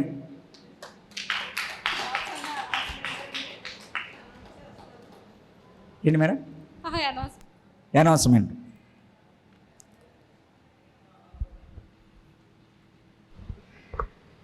అందరికీ నమస్కారం అండి. అలాగే బ్రహ్మర్షి పితామహ పత్రిజీ అమ్మ స్వర్ణాల అమ్మకి మన క్లాప్స్తో ఈరోజు బుద్ధ పౌర్ణమి అంటేనే బుద్ధుడికి జ్ఞానోదయమే, బుద్ధుడు పుట్టినరోజు. ఆ రోజున మనం అంతా ఇక్కడ కలుసుకోవడం ఎంతో అద్భుతం అండి. ఇంత అత్యంత అద్భుతమైన మెగా పిరమిడ్లో మనందరం సాధన చేయడం అనేది మన పూర్వజన్మ సుకృతంగా మనం అందరం భావించాలి. అలాగే మనందరం కూడా ఈ పిరమిడ్కి మన వంతు సహాయ సహకారాలు అంటే తన్మందన్ అన్ని మనం అందిస్తూ నిరంతరంగా సేవ చేస్తూ ఉండాలండి.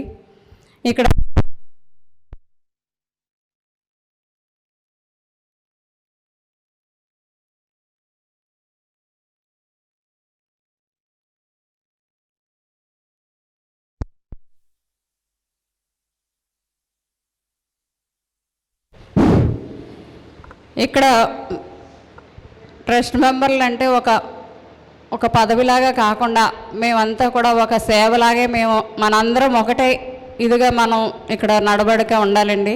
మనందరం ఒకటే. ఇక్కడ ఎవరికి ఎక్కువ కాదు, తక్కువ కాదు. మనందరం దీనిలో ఇప్పుడు 2027కి ఈ ఉగాది టైంకి మనం అంతా ఈ పిరమిడ్ని శక్తి క్షేత్రంలాగా అత్యంత అద్భుతంగా మనం తయారు చేసుకోవాలండి. పుష్కరాల టైంకి మనం ఎంత తయారు చేసుకుంటామో అంత అందంగా మనం వచ్చే ఎవరైతే ఉన్నారో చూడడానికి ఇప్పటికే చాలామంది ఇక్కడ వాడపల్లి రావడం, అందరూ చూడడం, అలాగే ఎంతో ప్రచారం వెళ్ళిందండి పిరమిడ్ గురించి. కానీ మన వంతుగా మనం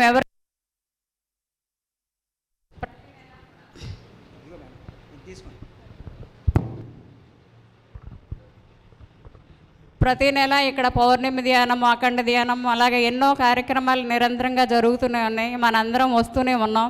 కానీ వచ్చి వెళ్ళిపోవడం కాకుండా మన వంతుగా మన సేవ, మనం ఏవైతే తన్మందన్ ఏదైనా సరే ఒక టీం వర్క్ కింద చేద్దామని నిర్ణయించుకున్నామండి. మేమంతా కూడా మనందరం ఆ వర్క్లో భాగస్వాములు అవడానికి మనం ఎవరైతే ఇక్కడ నిరంతరంగా అంటే మీ పనులేమి మీరు ఇది చేయక్కర్లేదు.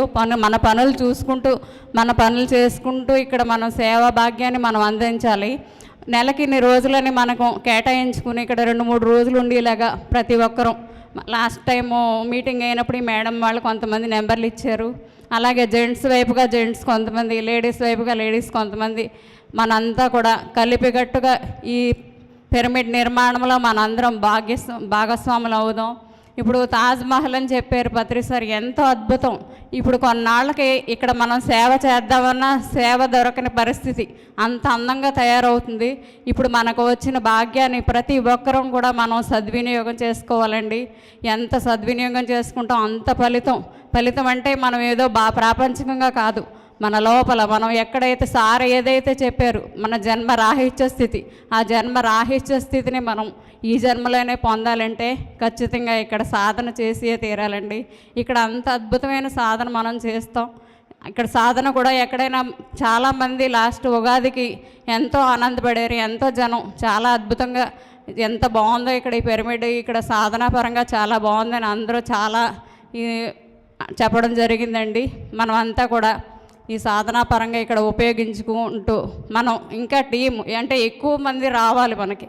ప్రతి నెల క్లాస్కి పౌర్ణమి క్లాసు, అలాగే రేపు July 7, 8, 9 Rajalakshmi madam Bhimavaram classes, అలాగే మౌన ధ్యానాలు 7 రోజులు, అలాగే నిరంతరం ఇప్పుడు ఈ 11 నెలల టైంలో మనం ఎన్నో కార్యక్రమాలు జరుపుకోవడానికి నిర్ణయించుకున్నాం. అవన్నిటిలోనూ కూడా మనం అందరం భాగస్వాములం అవుదామండి. అందరూ కూడా అక్కడ ప్రతి ఒక్కరూ ఎవరైతే ఇప్పుడు నెంబర్ ఇవ్వండి, అక్కడ అసిస్టెంట్ ఉంటారు శైలజ, ఆవిడకి మనం నెంబర్లు ఇస్తే నేను ఈ పని మీరు ఎంతవరకు చేయగలరో అంతవరకే, ఎవరిని ఇక్కడ బలవంతం ఏమీ లేదు.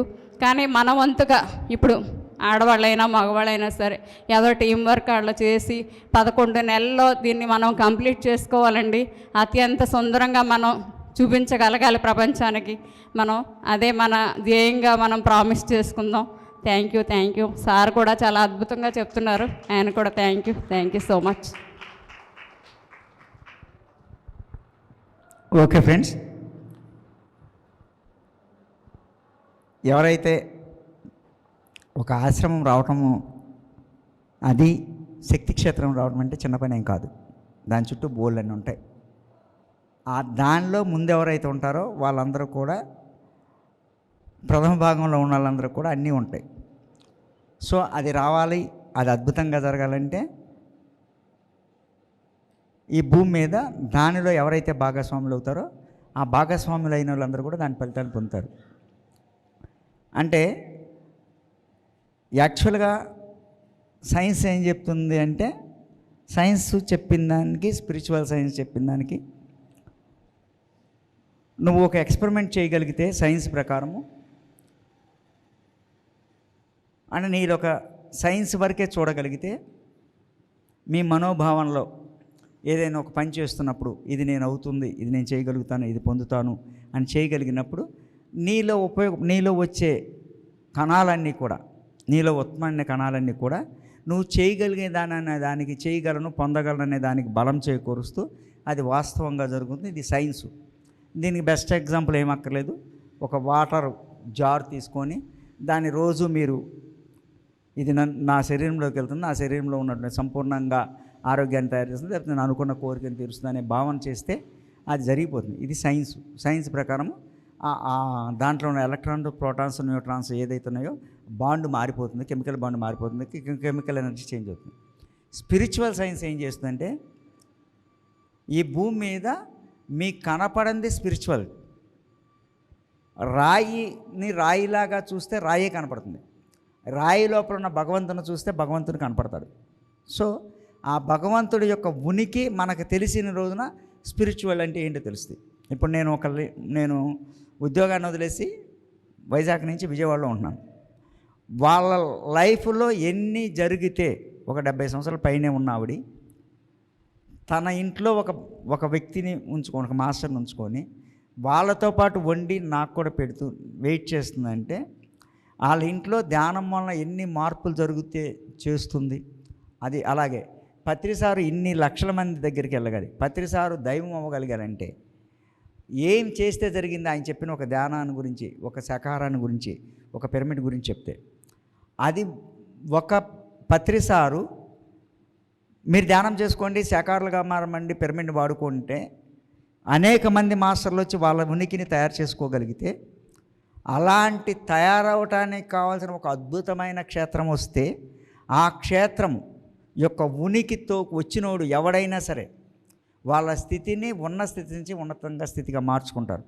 అందులో భాగస్వామ్యం అవుతుంటే చిన్న విషయం ఏం కాదు కదా.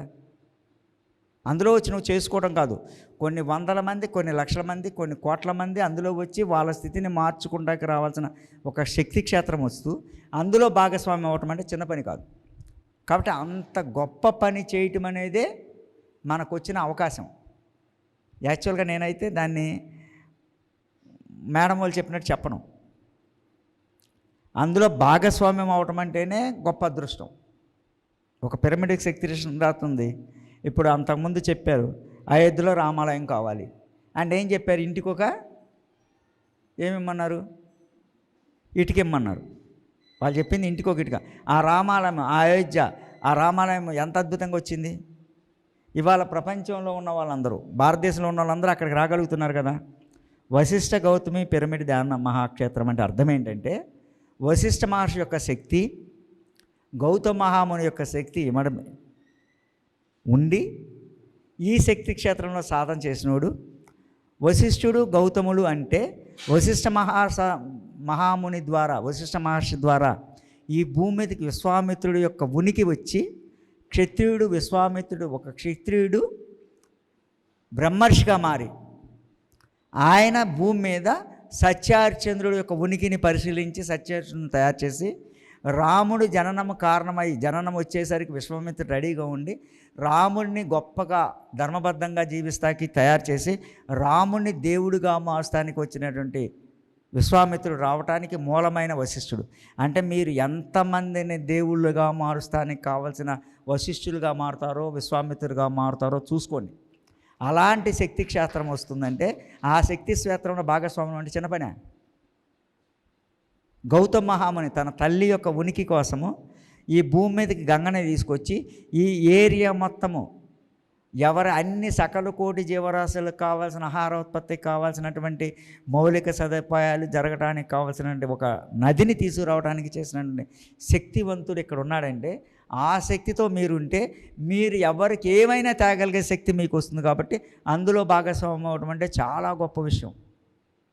అందుకనే పిరమిడ్ స్పిరిచువల్ సొసైటీ బ్రహ్మర్షి పత్రి సారు దీనికి వశిష్ఠ గౌతమి అని పేరు పెట్టింది కూడా వాళ్ళ ఉనికి ఈ క్షేత్రంలో ఉంటుంది. కాబట్టి ఈ క్షేత్రంలో ఎవరైతే వస్తారో వాళ్ళు వాళ్ళ స్థితిని దాటి వెళ్ళి ఆ ఋషితత్వంలో జీవిస్తారు కాబట్టే పెట్టారు. ఇవాళ నేను ఇది ఎందుకు చెప్తున్నానంటే, 2009లో నేను ధ్యానానికి వచ్చిన 2000 అయితే 2010లో సుమారుగా నాకు ధ్యాన జ్ఞాన ఋషి అని బిరుదిచ్చారు పత్రి సార్. నేను ఎప్పుడు ఎవరికి చెప్పలా. కానీ ఇవాళ ఎందుకు చెప్తున్నా అంటే, ఇక్కడ ధ్యానం చేస్తే జ్ఞానం వస్తుంది, జ్ఞానంతో ఋషితత్వంలో జీవించవచ్చు. కాబట్టి ఆ ధ్యాన జ్ఞాన ఋషి అవుతాకి కావాల్సిన మౌలిక సదుపాయాలన్నీ